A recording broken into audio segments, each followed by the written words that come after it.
নম্বর হচ্ছে 3।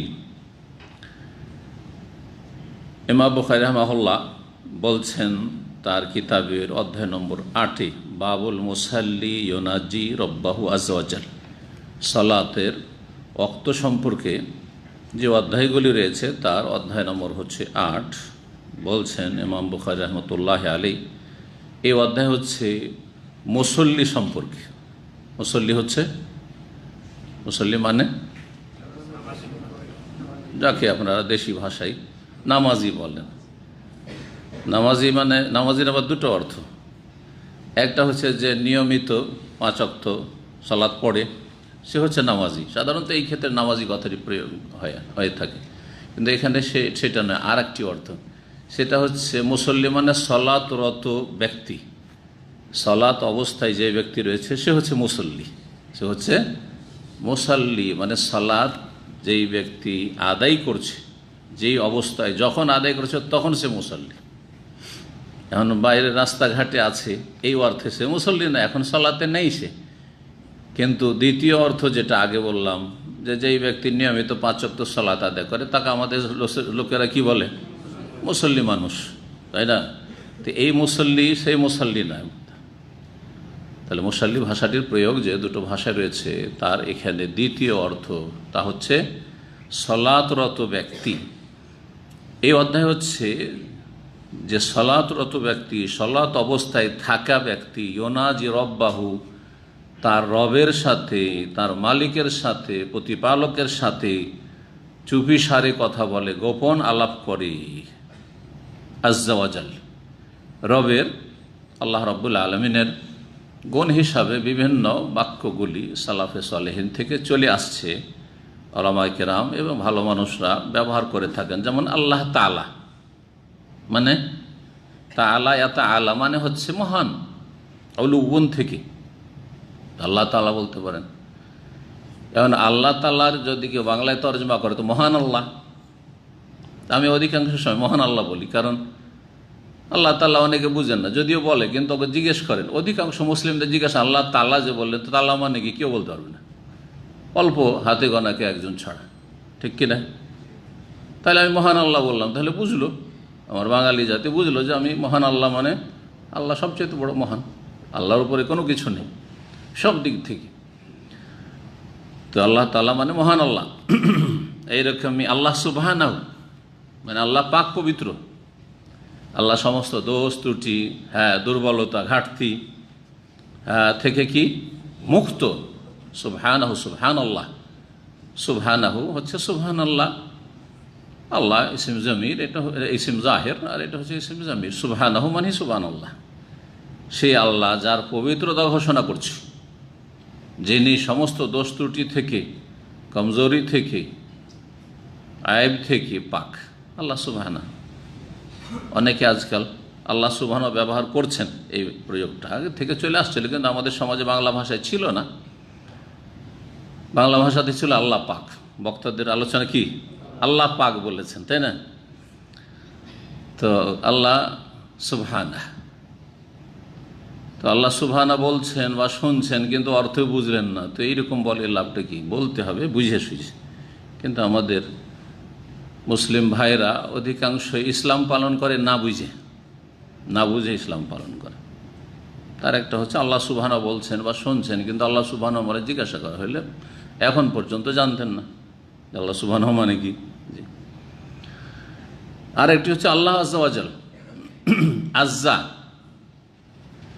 ইজ্জু মানে ইজ্জত, আল্লাহ ইজ্জত থেকে, যিনি বড় ইজ্জত সম্মানের অধিকারী।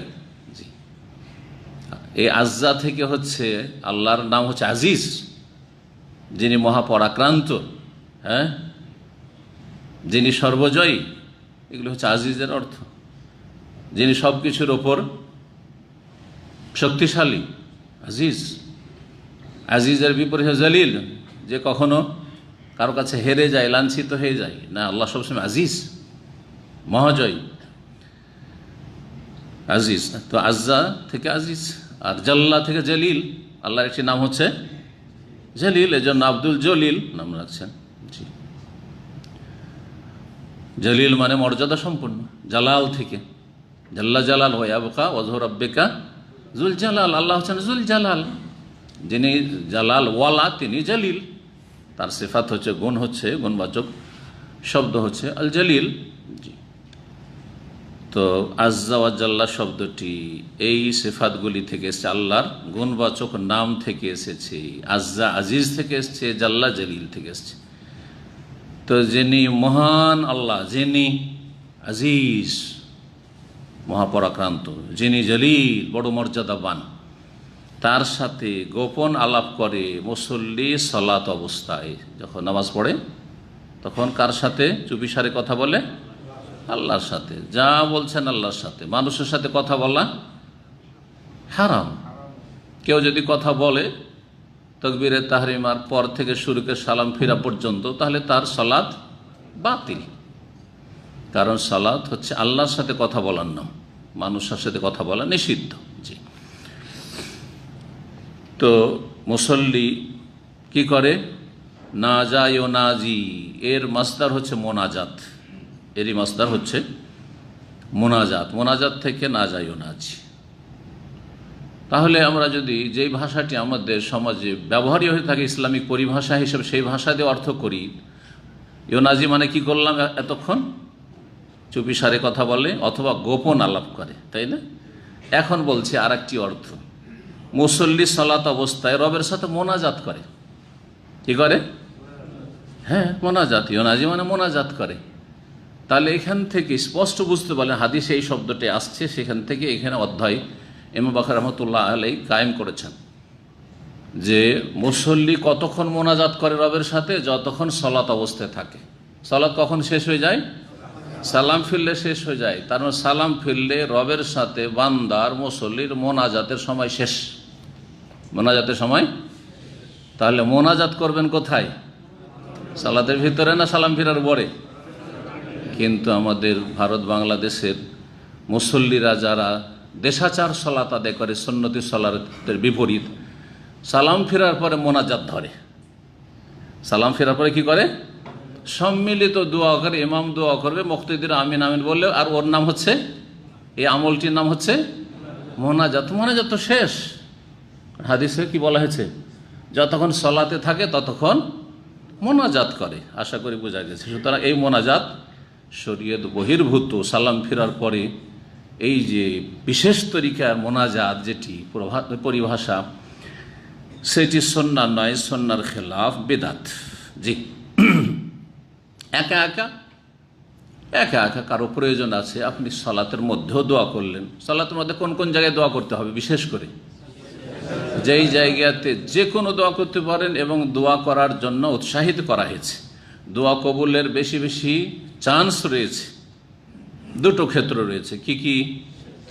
এক হচ্ছে সেজদায়, আর একটি হচ্ছে আত্তাহিয়াত পড়লেন, হ্যাঁ, তারপরে দুরুদ ইব্রাহিম পড়লেন সালাম ফেরার আগেখানে। এই সময়টা, এই দুটো সময় হচ্ছে বিশেষ করে দোয়া করার সময়। এছাড়া দোয়া রয়েছে, কিন্তু যেগুলি বিশেষ বিশেষ দোয়া রয়েছে ওগুলোই পড়তে পার, এর বাইরে পড়তে পারবেন না। দুই সিজদার মাঝখানে তো দোয়া পড়ছে, রব্বিক ফিরলি রব্বিক ফিরলি রব্বিক ফিরলি, হলো তো দোয়া, তাই না? তারপরে আরও যে দোয়াগুলি রয়েছে, সামি আল্লাহু রাব্বানা ওয়া লাকাল হামদ, সূরা ফাতিহা ও দোয়া, সানা ও দোয়া, সে আল্লাহ বাইদ বানি পড়েন অথবা তো পড়েন, অথবা আপনার সুবহানাকা পড়েন, সবই দোয়া। কিন্তু এগুলোতে যেই দোয়া, নির্ধারিত দোয়া রয়েছে নির্দিষ্ট, ওই দোয়াটাতেই সীমিত রাখতে হবে। আপনার ইখতিয়ারি দোয়া চলবে না, স্বাধীনভাবে দোয়া চলবে। কিন্তু স্বাধীনভাবে কোন কোন জায়গায় দোয়া চলবে? দুটো জায়গায় দোয়া চলবে। এগুলো হচ্ছে আসল সুন্নতি মোনাজাতের ক্ষেত্র। যতক্ষণ পর্যন্ত বান্দা সালাত দেখো, ততক্ষণ পর্যন্ত রবের সাথে মোনাজাত করে, মানে গোপন আলাপ করে। মোনাজাত মানে আস্তে আস্তে কানে কানে কথা বলা। অনেকে বসে আছেন কিন্তু দুজন কানে কানে কথা বলছেন, এটার নাম মোনাজাত। সূরা মুজাদালাতে কোন মোনাজাত জায়েজ মানুষের সাথে, কোনটা জায়েজ নয়। মোনাজাত করো ভালো কাজের জন্য, মানে চুপি সারে গোপনে যদি কথা বলতে হয়, ভালো কথা বলে ঠিক আছে। কিন্তু ষড়যন্ত্রমূলক কথা, হ্যাঁ, গীবত, হ্যাঁ, পরনিন্দা ইত্যাদি, অথবা কারো মিথ্যা অপবাদ, অথবা কোনো নাজায়েজ কথা, জায়েজ নয়। গঠনমূলক যদি মোনাজাত হয় তাহলে ঠিক আছে, মানে আল্লাহর সাথে মোনাজাত নয়, মানুষে মানুষে মোনাজাত, মানে গোপনে আলাপ করা। গোপনে আলাপ যদি তিনজন থাকি আর দুজন যদি কানে কানে কথা বলে, এটা জায়েজ? নিষেধ করা হয়েছে হাদিসে। কেন নিষেধ করা হয়েছে? ফাইন্না যালিকা হুজনু, তাকে চিন্তায় ফেলে দিবে, দুইজনে কানে কানে কথা বলছে, কি যে করবে। আর বিশেষ করে যদি শহরের বাইরে থাকি, গ্রামের বাইরে, মাঠে ঘাটে থাকি, মেরে ফেলবে মনে হয় এরা দুজনে আমাকে, ঠিক না? আর এখানেও যদি কানে কানে কথা বলে তো অবশ্যই আশেপাশের লোকের খারাপ লাগবে যে আমাকে শুনতে দিচ্ছে না, আরও দুজনে কথা বলছে। নিশ্চয়ই এমন কোনো কথা বলছে যেটা হয় আমার বিরুদ্ধে অথবা আর কারো বিরুদ্ধে, যেটা আমি জানলে তাদের অসুবিধা হবে না। এইরকম জায়গায় কথা বলবেন না। জায়েজ কথাও এইরকম জায়গায় বলবেন না যেখানে আপনার সম্পর্কে বিরূপ ধারণা হইতে পারে, অথবা এখানে গুরুত্বপূর্ণ একটা গঠনমূলক কথায় বসে আছেন, দিনের আলোচনা চলছে আর আপনার কানে কানে কথা বলছেন, এটাও ঠিক না। তো যাই হোক, মোনাজাত সম্পর্কে, শব্দ সম্পর্কে আলোচনা করলাম। রবের সাথে মোনাজাত সালাত অবস্থায়, সালাতের বাইরে নয়। সুন্নতি মোনাজাত করবেন, এই জন্য নিজেকে একটু আস্তে আস্তে সুন্নতের দিকে ফিরিয়ে নিয়ে আসবে বেদাত থেকে। কারণ বেদাত হচ্ছে কি, বেশি লবণ খাওয়ার মতো। বেদাত হচ্ছে বেশি চিনি খাওয়ার মতো। বেশি চিনি যার চায়ে খাওয়া অভ্যাস হয়ে গেছে, সে অল্প চিনি দিয়ে চা খেতে পারে না। বেশি লবণ খাওয়া অভ্যাস হচ্ছে, লবণ এমনিতেই তরকারিতে বেশি, তারপরে বাঙালি ট্র্যাডিশন হচ্ছে ছিটিয়ে লবণ খেতে হবে। এই যে বদভ্যাস হয়ে গেছে, এটাকে বদভ্যাস, কারণ এই দুটো সাদাতে কোনো ফায়দা নেই, লস আর লস। এই জন্য বললাম বদভ্যাস। কথা বুঝতে পারছেন? শরীরে কোনো ফায়দা নেই। মানুষ খায় কিসের জন্য? শরীরের হয় পুষ্টি হবে, না হলে উপকার, লাইউসমেন, খিদা দূর করবে, লাইউসমেন ওয়ালা ইউগনি মিনজু, আর না হলে শরীরটাকে সুস্থ রাখবে। চিনি আর লবণে খিদাও দূর করে। শুধু শুধু লবণ আর চিনি খেয়ে মানুষ বাঁচতেও পারবে না। ওয়ালা ইউগনি ওয়ালা ইউসমেন, আর পুষ্টিও না, এতে ক্ষতি আর। সুতরাং যতটা জরুরি ততটা করবে। শরীয়তের ক্ষেত্রে ওই রকমই, যারা বেদাত করে, বেদাতি আমল করে, তারা বেশি লবণ খাওয়া লোক, বেশি লবণ করে, বেশি আমল, বেদাতি আমল করে অভ্যাস হয়ে গেছে। এখন সুন্নতি আমল বললে ওদেরকে তরকারি আইন্না আইন্না লাগে। আন্না বুঝেন না কথা বুঝতে পেরেছেন? প্রথম যখন আহলে হাদিস মসজিদগুলো থেকে, আহলে হাদিস মসজিদে মোনাজাতে বেদাতি মোনাজাত হইতো। 1986-তে বেনারস জামিয়া সালাফিয়াতকে পাস করলাম, মদিনা আসার জন্য অ্যাপ্লাই করলাম, পড়াইতে লাগলাম। গেলাম এমন এক মাদ্রাসায়, সমস্ত আহলে হাদিস মসজিদ হানাফিদের মতো মোনাজাত হয় 5 ওয়াক্ত। এখন উঠাইতে হবে। এতদিনে জানতে পারলাম, তাহকিক করে আমরা জানতে পারলাম যে এই মোনাজাতটা বেদাত, যা চলছে সব সমাজে, আহলে হাদিস সমাজে চলছে, উঠাইতে হবে। একবারে ওঠা সম্ভব নাই, কারণ জাতি হচ্ছে অন্ধ মোকাল্লেদ। যতই বলুক যে আমরা মোকাল্লেদ না, আমরা কোনো মজহাব মানি না, কিন্তু বাপদাদার মজহাব মানে। হানফি, শাফি, মালিকি, হাম্বলি মজহাব মানে না হয়তো, কোন একটা মজহাব, কিন্তু বাপদাদার মজহাব মানে। বাপদাদা এতদিন ধরে মোনাজাত করে এলো, আর এসব আলেম যে কোথা থেকে আসলো সব উঠিয়ে দিবে। আরে কি বলে জানেন? এরা কোন দিন বলবে যে না, নামাজও নেই, বলবে যে নামাজও নেই আর নামাজ পড়া লাগবে না। তা বুঝতে পারছেন? তো যখন প্রথম উঠাইলাম, যেই সময়টাই লোকজন কম, জুমাতে উঠা যাবে না, এখন পরিস্থিতি ওই রকম খারাপ, উঠাইতে দেবে না, মারামারি শুরু করে দেবে, 2 দলে ভাগ হয়ে যাবে। কিছু আলেমদের পক্ষে আসবে, কিছু বিরোধী হয়ে যাবে। সমাজ জাহেল সমাজ, রাগ করবেন না, আসলে জি অন্ধত্ব। তো আসরে উঠিয়ে দিলাম, ফজর উঠিয়ে দিলাম, কারণ আসরে একটু লোক কম হয়, ফজরে একটু লোক কম হয়, অথবা জোহরে একটু লোক কম হয়, দিলাম উঠিয়ে। 1 ওয়াক্ত 2 ওয়াক্ত করতে করতে মাগরিব উঠিয়ে দিলাম, এশাতে উঠিয়ে দিলাম। এসে গ্রামের সর্দার সাহেব আর সেক্রেটারি সাহেব বলছে যে মৌলানা বলে, আমিও আমতি করতাম বেশিরভাগ, যেহেতু তখন থাকতাম, এ শাদিও হয়নি, মাদ্রাসায় থাকতাম সব স্টাফেরা। তো বললাম না, আপনারা তো মোনাজাত উঠিয়ে দিলেন। বলে এটা তো নাই আসলে। বলছে বড় বড় আলেমরা করে এসছে, অমুক অমুক আলেম ছিলেন, অমুক ছিলেন, আপনি জানেন যে ওরা বড় বড় আলেম ছিলেন। বড় বড় আলেম যদি ভুল করে তা আমাদেরকে ভুল করতে হবে। তারা বুঝতে পারেনি, আমরা বুঝতে পেরেছি। আচ্ছা গেল। তারপরে বলছে যে বললাম না, আইন্না লাগছে। উত্তর এখন যুক্তি দিয়ে বুঝাইতে হবে। তাহলে বেশি লবণ খাওয়া অভ্যাস হয়ে গেছে।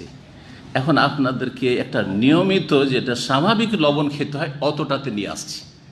কিছুদিন এরকম আমল করবে, তখন আর আইন্না লাগবে না। তখন বুঝতে পারবেন যে সালাম ফেলে সালাত শেষ, সালাম ফিরলে সালাম শেষ, এরপরে বাধ্যতা বসে থাকতে হবে, দোয়া করে দিতে হবে, দোয়া করতে হবে, অপেক্ষা করে আছেন, ইমামের দিকে চেয়ে বসে আছেন কখন মোনাজাত করছে। এটা হচ্ছে অতিরিক্ত লবণ খাওয়া, মানে বেদাত করা। কথা বোঝা গেছে? আল্লাহ বোঝার তৌফিক দান করে। তো নবী সাল্লাল্লাহু আলাইহি ওয়াসাল্লাম হাদিস, আনাস রাদিয়াল্লাহু তাআলা আনহু বর্ণনা করেছেন 531 নম্বর হাদিস। কালা নবী সাল্লাল্লাহু আলাইহি ওয়াসাল্লাম, নবী সাল্লাল্লাহু বলেছে, ইন্না আহাদাকুম ইযা সাল্লাহ, নিশ্চয় তোমাদের যে কেউ যখন সালাত আদায় করে, সালাত অবস্থায় থাকে, ইউনাজি রব্বাহু, তার প্রতিপালকের সাথে গোপন আলাপ করে, মোনাজাত করে, সালাত অবস্থায় গোপন আলাপ করে, ফালা ইয়াতফিলান্না, যখন গোপনে কথা বলছো তোমার রবের সাথে, মালিকের সাথে, সুতরাং আদব কায়দার খেয়াল অবশ্যই রাখতে হবে। মানুষের সাথে পাশাপাশি বসে থেকে থুতু ফেলতে পারবেন না। তাহলে মানুষের যিনি রব, যিনি রব্বুন্নাস, মালিকুন্নাস, এলাহুন্নাস, তার সাথে গোপনে কথা বলছেন আর থুতু ফেলছেন, এটা কেমন বেয়াদবি। কিন্তু যদি জরুরি হয়ে যায়, কাজ চলে এসছে, পোটা কারো চলে এসছে, সর্দি লেগে আছে, মুখে থুতু চলে এসেছে, অনেকের থুতু বেশি আসে মুখে, বলছেন ফালায়াত ফেলান নাই, আমি নেই, ডান দিকেও থুতু ফেলিও না। আর অন্য হাদিসে রয়েছে, সামনে হাদিসগুলো আসছে, একটি হাদিসে সব কথা আসেনি, অনেক জায়গায় সামনের দিকে ফেলিও না। সামনের দিকে কথা বলছো, তার মানে সামনে তোমার রবের সাথে কথা বলছো, তারপরে রহমতের ফেরেশতা রয়েছে, ডান দিকে রহমতের ফেরেশতা রয়েছেন, কিন্তু কোন একদিকে ফেলতে তো হবে। তো জায়েজ কোন দিকে বলছো, ওয়ালাকিন তাহতা কাদামিহিল ইউসরা, পায়ের তলায় ফেলো, কিন্তু কোন পা? বাম পায়ের তলায়, ডান পায়ের তলায় নয়, বাম পায়ের তলায় ফেলো। কখন বলেছেন এই হাদিস? 1400 বছর আগে যখন বলেছেন নবী সাল্লাল্লাহু আলাইহি ওয়াসাল্লাম, তখন মসজিদ নববীতে কোনো চাটাই পাটি বিছানো পর্যন্ত হইতো না। মানুষ মাটির ওপর আর কুচি পাথর বিশিষ্ট, মদিনার মাটি মানে কুচি ছোট ছোট পাথর, কুচি পাথর বিশিষ্ট মাটিতে জমিনে মানুষ সালাত আদায় করতেন, সেজদা করতেন, ঠিক আছে না? তো যদি কেউ ওই রকম, যেখানে এমনি মাটি, মাঠে ঘাটে ধরেন মরুভূমিতে, আজকাল কোথাও সময় হয়ে গেছে নামাজ শুরু করে দিয়েছেন, আর যদি থুথু পায়ের তলে, বাম পায়ের তলে ফেলেন, অসুবিধা আছে? অথবা এমনি কাঁচা কাঁচা মসজিদ, হ্যাঁ, প্লাস্টারও করা নেই, মার্বেল টার্বেল কিছুই নেই, আর যদি ফেলে, তাহলে মাটিতে ফেললে হবে কি, পা দিয়ে একটু ঘষা দিলেই সেটা নিশ্চিহ্ন হয়ে যাবে। দাফনের কথা হাদিস হয়েছে, কেউ যদি মসজিদে এরকম থুতু ফেলে, তাহলে সেটাকে দাফন করে, দাফন হচ্ছে সেটাকে মুছে দেওয়া, নিশ্চিহ্ন করে দেওয়া। কিন্তু পাকা মসজিদে সেটা সম্ভব নাই। তারপরে আপনার ডান দিকে আর সামনে তো জায়েজই নাই। তো থুথু ফেলার বিষয়ে, যে থুথু বাম দিকে ফেলবেন আর পায়ের তলে ফেলবেন, সেই ক্ষেত্রেও মসজিদটা কি ধরনের, এটা খেয়াল রাখতে হবে। কার্পেট বিছানো আছে আর কার্পেটের উপরে থুথু ফেলবেন বাম দিকে, চলবে? এটা কেউ মেনে নেবে না। হ্যাঁ, আপনার বাড়িতে আপনার কার্পেটের ওপরও যদি কেউ করে, এটা আপনি মেনে নেবেন না, তাহলে আল্লাহর ঘরে কি করে মেনে নিতে পারেন?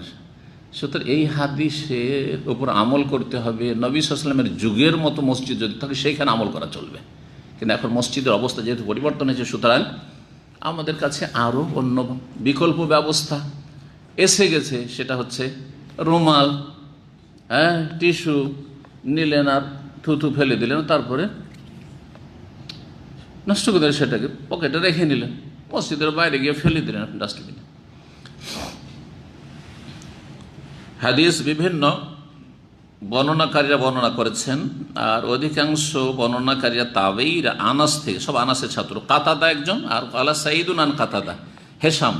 কাতাদা যে তাবেঈ, তার এক ছাত্র হেশাম প্রথম হাদিসে ছিল। দ্বিতীয় হাদিসে সাঈদ ইবনে জুবাইর কাতাদা থেকে, লা ইয়াদফিলু কুদ্দামাহু আও বাইনা ইয়াদাইহি, সামনেও ফেলবে না, কেন আও বাইনা ইয়াদাইহি, কুদ্দাম বলেছেন, কুদ্দাম মানেও সামনে। কুদ্দামকে এখনকার আরবরা কাফকে গাফ বলে, সেজন্য গুদ্দাম বলে, রো গুদ্দাম, কুদ্দাম ওইটাই। আর বাইনা ইয়াদাইহি মানে দুই হাতের সামনে, দুই হাতের সামনে মানে সামনে। ওয়ালাকিন আইয়াসারি, কোন দিকে ফেলবো তাহলে? সামনে ফেলবো না, বাম দিকে ফেলো। আও তাহতা কাদমাই হে, দুই পায়ের নিচে, দুই পায়ের নিচে এই রেওয়ায়তে রয়েছে, কিন্তু অন্য এতে আছেন না, এক পায়ের কথা রয়েছে। তাহলে বুঝা ডান পায়ের নিচে নয়, ডান দিকে ফেলবে না। শোভা বর্ণনা করেছে ইমাম শোভা রাহিমাহুল্লাহ, লা ইয়াবযুকু, এখানে তাফেলা থুথু ফেলাকে আরবিতে বিভিন্ন শব্দ দিয়ে ব্যক্ত করা হয়েছে। তাফাল মানেও থুথু ফেলা, আর বাজাকা ইয়াবযুকু মানে থুথু ফেলা, বোজাক মানে থুথু, বোসাক মানে থুথু। বোসাক সদ দেওয়া হয়, সেন দেওয়া হয়, আবার বোজাক যা দেওয়া হয়, কাছাকাছি শব্দ, কিন্তু সবগুলির মানে কিন্তু থুথু। এরকম তাফাল মানে তাফাল, এতফল মানে থুথু। এক একটু করে কিছু শব্দ রয়েছে, পার্থক্য রয়েছে। যেমন থুথু মানে ফুক দেওয়ার সাথে যদি একটু থুথু বেরোয় তা নাফাসা ইয়ানফুসু, সা দিয়ে নাফাসা ইয়ানফুসু, এখান থেকে অমিন শাররিন নাফাসাতি ফিল উকাদ, দম করার সময় হালকা একটু থুথু বেরিয়ে আসা। জি, এটা নবী সাল্লাল্লাহু আলাইহি ওয়াসাল্লাম যখন রুকিয়া করতেন, দম করতেন, এরকমটা করতেন। তো এই জন্য নাফাসা শব্দ রয়েছে। যারা জাদু করে, পুরুষ হোক আর মহিলা হোক, যদিও মহিলারা বেশি জাদুর সাথে জড়িত, এই জন্য সূরা ফালাকে নাফাসাতে নারীদের কথা বিশেষভাবে বলা হয়েছে। নারীরা যে অপরাধগুলিতে বেশি জড়িত পুরুষের তুলনায়, সেখানে স্ত্রীলিঙ্গ দিয়ে আল্লাহ রাব্বুল ব্যক্ত করেছেন।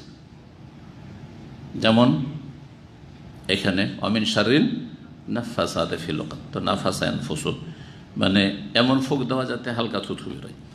আর তাফাল মানে থুথু ফেলা। বাজাকা, বোসাক, বোজাক এগুলো বললাম সব কাছাকাছি উচ্চারণ, করিবুল মাখরাজ, সেগুলি সবগুলি অর্থ হচ্ছে থুথু বা থুথু ফেলা। তো ফাল লা ইয়াবযুকু, থুথু যেন না ফেলে, বাইনের সামনে, ওয়ালা ইয়ামি ডান দিকেও না ফেলে, ওয়ালাকিন আন ইয়াসারি। এই হাদিস এখন পূর্ণ আসলো, সামনেও ফেলবে না, ডান দিকেও ফেলবে না, কোথায় ফেলবে? বাম দিকে। আও তাহাতা কাদে, বাম দিকে ফেলবে যদি বাম দিকে কোনো মুসাল্লি না থাকে, আর না হলে নিজের পায়ের তলায়, আও তাহাতা কাদামেহি, পায়ের তলায় ফেলবে।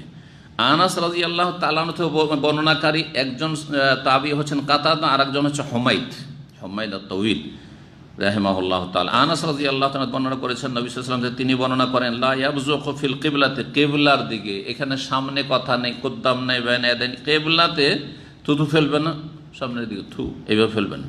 ওয়ালা আন ইয়ামিনি, ডান দিকে ফেলবে না, ওয়ালা কান ইয়াসারিহি, বাম দিকে ফেলবে, আও তাহাতা কাদামে, পায়ের তলায় ফেলবে। আরেকটি হাদিস এই মর্মে আছে, হাদিসটা শেষ করি, তারপরে কিছু আর মাসলা বাকি আছে, ইনশাআল্লাহ সেই মাসলাগুলো বর্ণনা করে দেব। 532 নম্বর হাদিস, বর্ণনাকারী সাহাবী আনাস রাদিয়াল্লাহু তাআলা আনহু, তিনি বলছেন, নবী সাল্লাল্লাহু আলাইহি ওয়াসাল্লাম থেকে বর্ণনা করে বলেন যে রাসূলুল্লাহ বলেছেন, এতাদেলু ফিস সুজুদ, তোমরা সেজদায় ভারসাম্য বহাল রাখো। ভারসাম্য মানে কি বুঝেন তো? ভারসাম্য, এই যে বরাবর এটা ভারসাম্য আছে। এদিকে যদি ঝুঁকে যান ভারসাম্য ঠিক না, এদিকে ঝুঁকে গেলেন ডান দিকে বাম দিকে। দুটো স্ত্রী আছে, দুটো স্ত্রীর মাঝে ভারসাম্য বহাল রাখতে হবে, ঠিক না? জীবনের প্রতিটি ক্ষেত্রে ভারসাম্য, জীবনের প্রত্যেক ক্ষেত্রে ভারসাম্য বজায় রাখতে হবে, না হলে আপনি জালেম। বাপ হিসাবে, মা হিসাবে ছেলে মেয়েদের মাঝে ভারসাম্য বজায় রাখতে হবে। সবাইকে একই নজরে দেখবেন, হ্যাঁ, সবাইকে ভালো করে মানুষ করার চেষ্টা করবেন। হ্যাঁ, এই নয় যে একটা ছেলেকে উদ্ধার করে দিলেন, আর এক ছেলেকে বঞ্চিত করলেন। কেউ মেয়েদেরকে উদ্ধার করে দিচ্ছে, কেউ মেয়েদেরকে বঞ্চিত করছে, ছেলেদেরকে উদ্ধার করে দিচ্ছে। সবগুলি জালেম। পক্ষান্তরে ভারসাম্য ঠিক আছে।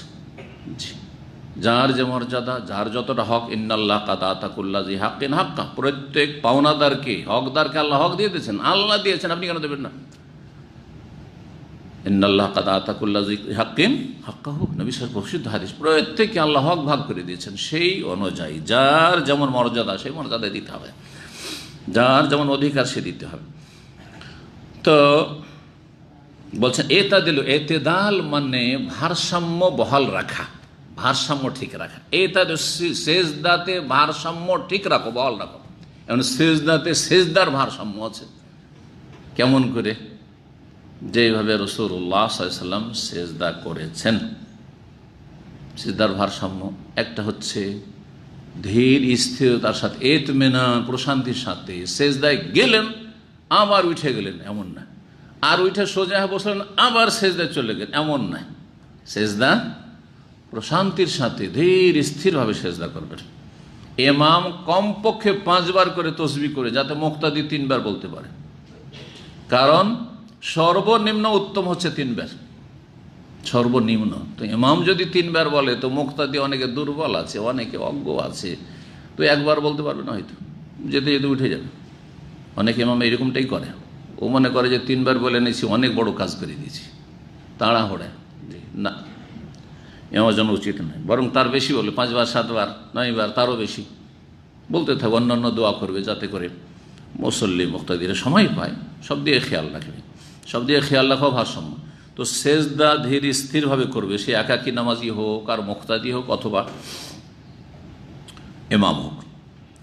সেজদার ভারসাম্য বহাল রাখা হচ্ছে যে সেজদাতে আপনি নিজের শরীরটাকে সংকুচিত করে রাখবেন না, লম্বা হয়ে সেজদা করবেন আপনি, আর পিঠটা যাতে করে বরাবর হয়ে থাকে, বরাবর হয়ে থাকে পিঠটা, এইভাবে সেজদা করবেন।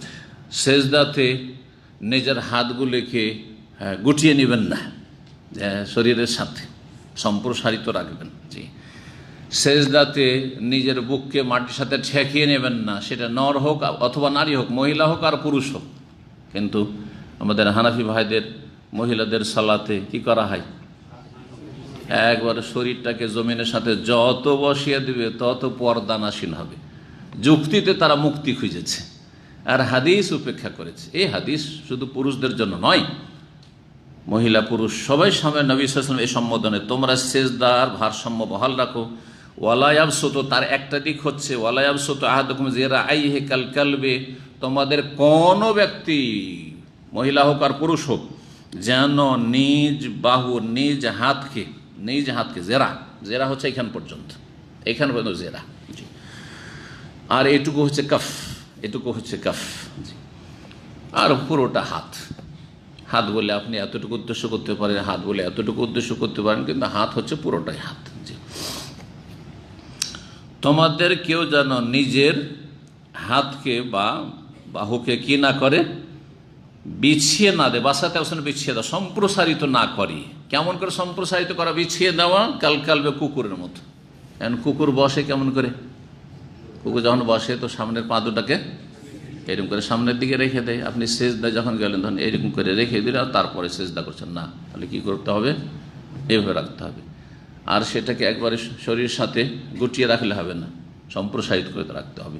কিন্তু এই ক্ষেত্রেও ভারসাম্য ঠিক রাখতে হবে। পাশে যদি মুসল্লি থাকে আর জায়গা টাইট হয়ে আছে আর তারপরে আগেই দখল করে ফেললেন, অনেকে মনে করে যে আমি সুন্নতি সেজদা করব, সুতরাং একটু পিছিয়ে গেলে তো আমি সুন্নতি করতে পারবো না, আমার সুন্নত ভালো রাখার জন্য দ্রুত গিয়ে আগে, ওর পাশের লোকের আগে ও গিয়ে আগে সেজদা পড়ে আল্লাহ, এইরকম করে। পাশের লোক তো আল্লাহ আল্লাহ করছে যে কোন একবারে যেটাকে বলা হয় রূঢ় ব্যক্তি, রূঢ় আচরণ এরই বাপরে, এর যদি বডি এত শক্ত হয় তার অন্তর কত শক্ত, তাই না? নবী সাল্লাল্লাহু আলাইহি সাল্লাম বলতেন মুসল্লি লিনু বাইনা ইয়াদাই ইখওয়ানিকুম, তোমাদের ভাইদের সাথে নরম হয়ে যাও। ভাই সেজদা করতে আসছে, ও রাখতে পারছে না, তুমিও গুটিয়ে নাও একটু, তুমি একটু এরকম করে নাও, যখন জায়গা আছে ঠিক আছে। তো কুকুরের মতো যেন কেউ হাত বিছিয়ে না দেয়। ওয়াইজা বাজাকার, যখন থুথু ফেলবে, প্রথম কথা থুথু ফেলবেন না আপনি মসজিদে বা সলাত অবস্থায়, মসজিদে হোক আর বাড়িতে হোক যেখানে হোক, কিন্তু থুথু ফেলতেই হয়। ফালা ইয়াবজুকান্না বাইনা, সামনেও ফেলবে না, ওয়ালা ইয়ামি, ডানেও ফেলবে না। ফাইন্নামাইয়ুন আজি রব্বা, কারো রবের সাথে গোপন আলাপ করছে, মোনাজাত করছে, আল্লাহর সাথে কথা বলছেন। সুতরাং এই অবস্থায় বেয়াদবি, আপনি বিনা কাজে থুথু ফেলবেন। কিছু লোকের বদ অভ্যাস, এগুলো যখন প্রথম দেখতাম আমাকে খুব কষ্ট লাগতো। যেন মসজিদের বাইরে থেকে আসলো, কোনো কাশি টাশি নেই, যখন মসজিদে আসলো ছিঁ ছাঁ করা শুরু করলো, টিস্যু দিয়ে এই শুরু করলো। একটু তো চেষ্টা করতো যথাসাধ্য যে আমার প্রয়োজন না হয়। যদি একেবারে জরুরি হয় যে নাক দিয়ে বেরিয়ে চলে আসছে, মুখে চলে এসেছে, তখন সেটা আলাদা কথা। আর নাকে এখানে আছে, এখন ছিঁ ছাঁ করে বের করে তারপরে তখন আপনি ঠিক, এগুলো আসলেই সলাতের খুশুর পরিপন্থী।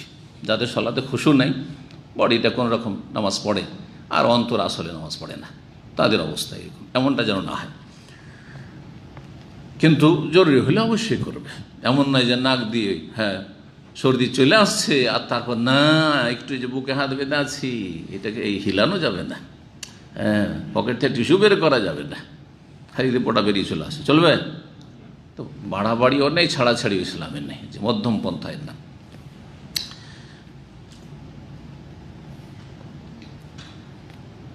তাহলে থুথু ফেলার বিষয়টি, থুথু ফেলার ক্ষেত্রে একটি হাদিস আসলো লা ইয়াবযুকু ফিল কেবলার দিকে থুথু ফেলবে না, কেবলার দিকে থুথু ফেলবে না, এই কথাটি নবী সাল্লাল্লাহু আলাইহি সাল্লামের যে কোনো অবস্থাকে শামিল, নাকি বিশেষ বিশেষ কিছু অবস্থায় আর কিছু অবস্থা ব্যতিক্রম রয়েছে, এই বিষয়ে ওলামাদের দুটো মত রয়েছে। কয়টি অবস্থা হইতে পারে? প্রথম একটি অবস্থা যে আপনি থুথু ফেলছেন সালাত অবস্থায়, এক নম্বর কি নামাজ অবস্থায় আছেন, দুই নম্বর মসজিদে আছেন, কি মসজিদে আছেন আর কেবলার দিকে, তাহলে জায়েজ না জায়েজ? না জায়েজ। এক তো নামাজ অবস্থায় আছেন, দুই নম্বর হচ্ছে মসজিদে আছেন। দ্বিতীয় অবস্থা হচ্ছে যে আপনি মসজিদে আছেন কিন্তু নামাজ অবস্থায় না, মসজিদে আছেন নামাজ অবস্থায় না, তো মসজিদের ভিতর থেকে দেখছি কেবলার দিকে জানালা আছে, জানালা দিয়ে থুতু ফেলছেন, এটাও ফেলবো। অথবা মসজিদের ভিতরে হইলো বা বাইরে হইলো, কিবলার দিকে, এইদিকে জানালা আর কিবলার দিকে আপনি থুতু ফেলছেন, এটাও করবে না, নিষেধ। তিন নম্বর অবস্থা কি হতে পারে? তিন নম্বর অবস্থা থুতু ফেলছেন মসজিদের বাইরে কিন্তু সালাত অবস্থায়, থুতু ফেলছেন মসজিদের ভিতরে, হ্যাঁ মসজিদের ভিতরে না, সালাত অবস্থায় বললাম, সালাত অবস্থায় কিন্তু মসজিদের বাইরে, এটাই না বললাম। তৃতীয়, সালাত অবস্থায় কিন্তু সালাত পড়ছেন মসজিদের বাইরে, কোনো জায়গায় মাঠে ঘাটে কোথাও নামাজ পড়ছেন আপনি, সালাত অবস্থায়, তো কেবলার দিকে থুতু ফেলা যাবে না? কেবলার দিকে ফেলা যাবে না। কয়টি অবস্থা হলো? চার নম্বর অবস্থা কি বাঁচতে পারে?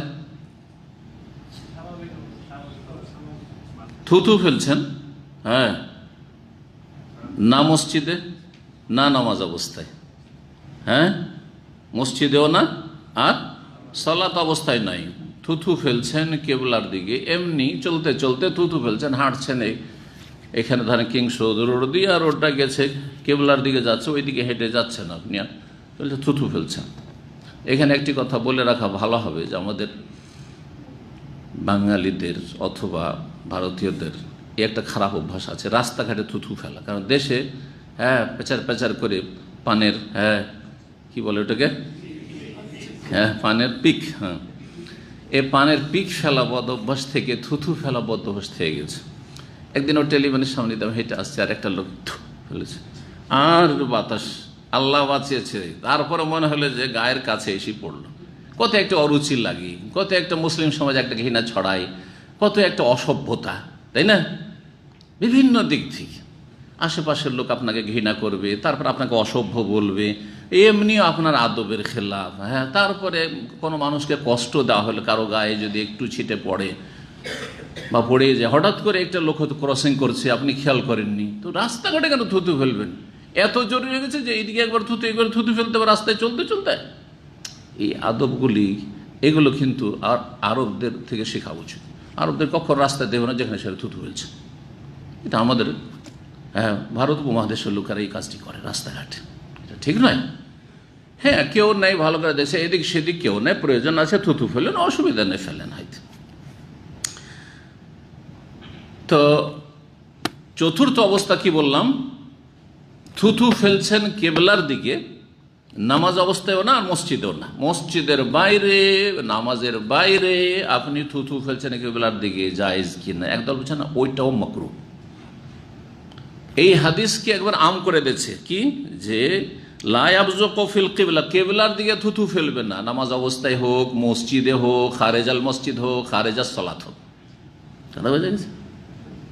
কিন্তু যারা গবেষক আলবা তারা বলছেন না, এমনটা নয়, এমনটা নয় আসলে, যে কিবলার দিকে থুতু ফেলা যাবে না অথচ সে সালাত অবস্থাতেও নেই আর সে মসজিদের ভিতরে নেই, বরং যে হাদিসগুলি রয়েছে সেই হাদিসগুলি শুধু সালাত অবস্থাকে শামিল আর মসজিদকে শামিল, আল্লাহু আলাম।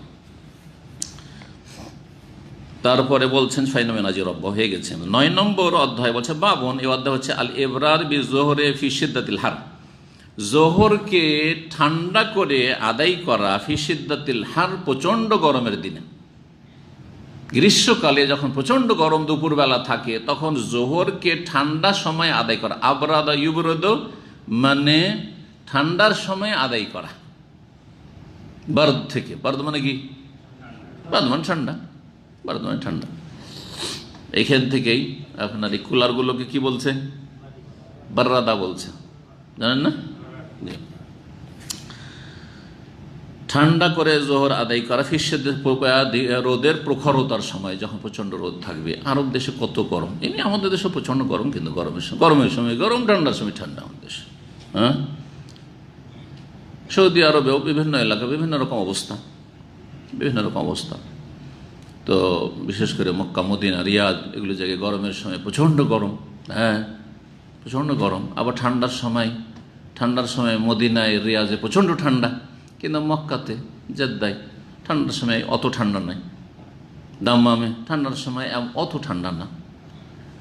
দাম্মামের আবহাওয়াটা হচ্ছে কি স্থায়ী নয়, খুব তাড়াতাড়ি রদবদল হয়, কয়েক ঘন্টার মধ্যে এদিক সেদিক, কয়েক ঘন্টার মধ্যে সেদিক। এটা অনুভব করেন না আপনারা? জি। তো যাই হোক, এই মাসলা, কি মাসলা?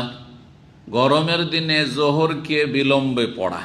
হাদিস একটা পড়ি, তারপরে কতটা বিলম্ব করা যাবে, আর বিলম্ব করা উত্তম তো কতটা বিলম্ব করা উত্তম, এটা উত্তম না জরুরি, ওয়াজিব, এই মাসলাগুলো 533 নম্বর এবং 534 নম্বর হাদিস। একই সাথে দুটো নাম্বার দিয়েছেন যারা নাম্বারিং করেছেন। নাম্বারিং কিন্তু ইমাম বুখারী করেননি, আর ইমাম বুখারীর ছাত্ররা করেননি। এটাই 25-50 বছরের মধ্যে, এই যে তারকিম যেটাকে বলা হয় হাদিসের নাম্বারিং করা, এটা 25-50 বছরের ভিতরে এই খেদমতগুলো হয়েছে মানুষের সুবিধার্থে। যখন এই আপনার হাদিসের নাম্বার বলা বা হাদিসের নাম্বারটা থাকলে আর সুবিধা হলো যে এই হাদিসটা বুখারীতে আছে, মুসলিম আছে, হাদিস নম্বরে এত। এই যে গবেষণা শুরু হলো, বিশেষ করে আপনার এমফিল এবং পিএইচডি করা, এই যে আপনার গবেষণামূলক যেসব থিসিসগুলো হয়ে থাকে, এগুলোতে এসব রেফারেন্সের প্রয়োজন বোধ করলো, তখন এই খেদমতগুলি শুরু হলো। আসলে এটা অনেকটা সুবিধা করেছে, কিন্তু নাম্বারিংও পার্থক্য আছে অনেক সময়। যেমন এখানে বিষয়বস্তু একটি, সনদ দুটি। তখন কি কোন যারা গবেষক নাম্বারিং করেছেন, তারা করেছেন কি, বিষয়বস্তু যেহেতু একটি, মতন একটি, হাদিস দুটো বিষয়ের সমষ্টির নাম। হাদিস হচ্ছে দুটো বিষয়ের সমষ্টির নাম। কি? হাদিসের দুটো জিনিস রয়েছে, একটা হচ্ছে সনদ মানে সূত্র, বর্ণনাকারীদের সিলসিলা, যে আর একটি মতান মানে আসল বিষয়বস্তুটি। বিষয়বস্তু একটাই, কিন্তু সনদ দুটো রয়েছে। তাহলে মুহাদ্দিসিনদের প্রাচীন যুগে যে নীতিমালা ছিল সে অনুযায়ী হাদিস দুটি, কারণ সনদ দুটি। হ্যাঁ, কিন্তু আসলে হাদিসের বিষয়বস্তু যেহেতু একটি, তো মোটা কথা একটি হাদিস। তা কেউ এটাকে একটা নাম্বার দিয়েছে, কেউ দুটো নাম্বার দিয়েছে। এই জন্য বুখারীর বা অন্যান্য হাদিসের কিতাবের হাদিস সংখ্যা গণনায় ইখতিলাফ হয়েছে, ইখতিলাফ দেখা দিয়েছে। এটা আপনারা সহজে, বুখারীর একটা অনুবাদ আছে না বাংলাদেশে? হ্যাঁ, আগের অনুবাদগুলি, একটা আধুনিক প্রকাশনী, আর একটা আর কিছু আছে না? নাই। তারপরে তাওহীদ পাবলিকেশন, তাওহীদ প্রকাশনটা তাওহীদ পাবলিকেশন নাম চেঞ্জ করলো, এখন আরোগুলো এসেছে। তো এগুলোতে নাম্বারিংয়ে পার্থক্য আছে, কিন্তু নাম্বারে পার্থক্যটা এই কারণে হয়েছে। অনেকে সাদা সিধা মানুষ, আরে বুখারী এইখানে 1 নম্বর, এখানে নম্বর, কি রে, এরা কি হাদিস চুরি করেছে নাকি, না কমিয়ে দিয়েছে নাকি? ঠিক না? না, আসলে বুঝতে পারছেন না বিষয়গুলি, এগুলো বুঝতে হবে। তো হাদিস দেখেন, এখানে সনদ দেখলে বোঝা যাবে। হাদাসানা আইয়ুব বিন সুলাইমান কালা হাদাসানা আবু বকর আন সুলাইমান ইবনে বেলাল কালা সালেহ বিন কায়সান। এই যে কালা সালেহ বিন কায়সান, এক সুলাইমান বেলাল পর্যন্ত হয়ে গেল। ইমাম বুখারীর ওস্তাদ আইয়ুব বিন সুলাইমান, তার ওস্তাদ আবু বকর, তার ওস্তাদ হচ্ছে সুলাইমান বিন বেলাল। হ্যাঁ, তারপরে ইমাম সালেহ বিন কায়সান বলছেন হাদাসানাল আরাজ, আমাদেরকে হাদিস বয়ান করেছেন আরাজ আব্দুর রহমান। এই আরাজ তিনি খোঁড়া ছিলেন। আরাজ মানে ল্যাংড়া, খোঁড়া। তিনি খোঁড়া ছিলেন, নাম ছিল আব্দুর রহমান ইবনে হুরমুজ, তাবেই। কিন্তু তাকে সেই যুগের লোকেরা আরাজ, খোঁড়া বলে চিনত। কোন আব্দুর রহমান? বলছে আরাজ, ওই যে খোঁড়া আব্দুর রহমান। তো কারো এইরকম যদি শারীরিক দোষ ত্রুটি থাকে, তো সেটা বলা জায়েজ না জায়েজ নয়? জায়েজ, সবসময় জায়েজ। হ্যাঁ, এই মাসলা বলেছি কয়েকদিন আগেও, যারা নিয়মিত আসেন, যদি রাগ না করে তো জায়েজ, আর রাগ যদি করে তাহলে জায়েজ নাই। কেউ যদি মোটা থাকে আর যখন এই মোটু, রাগ করবে না করবে না, তাহলে জায়েজ নাই। আর যদি বন্ধু মানুষ একটু রসিকতা করে বললেন, আর জানেন যারা, কিন্তু বন্ধু অনেক সময় কিন্তু রেগে গেলে মহা মুশকিল, সারা জীবনে বন্ধুত্ব শেষ হয়ে যায়, হয় না হয় না? সেই জন্য হ্যাঁ, আপনি বন্ধুর সাথে বেশি কুস্তি করতে যাবেন না। বেশি মজাক করা মানে বেশি কুস্তি করা, বিপদ নিয়ে আসবে। তো আব্দুর রহমান আল আরাজ থেকে বর্ণনা করেছেন সালেহ বিন কাইসান, ওয়াগাইর অন্যান্যরা বর্ণনা করেছেন আবু হুরায়রা থেকে। তো আরাজের ছাত্র সালেহ বিন কাইসান, আরাজের ছাত্র হচ্ছে সুলাইমান বিন বিলাল। তো দুটো সনদ হয়ে গেল, এই জন্য দুটো নাম্বার দিয়েছে দেখেন। আর সাহাবী হচ্ছেন আবু হুরায়রা রাদিয়াল্লাহু তাআলা আনহু। নাফি আব্দুল্লাহ বিন ওমরের, নাফি মওলা আব্দুল্লাহ বিন ওমরের স্বাধীনকৃত গোলাম, তিনি বর্ণনা করেছেন আব্দুল্লাহ বিন ওমর থেকে। বরং এখানে সাহাবীও দুইজন।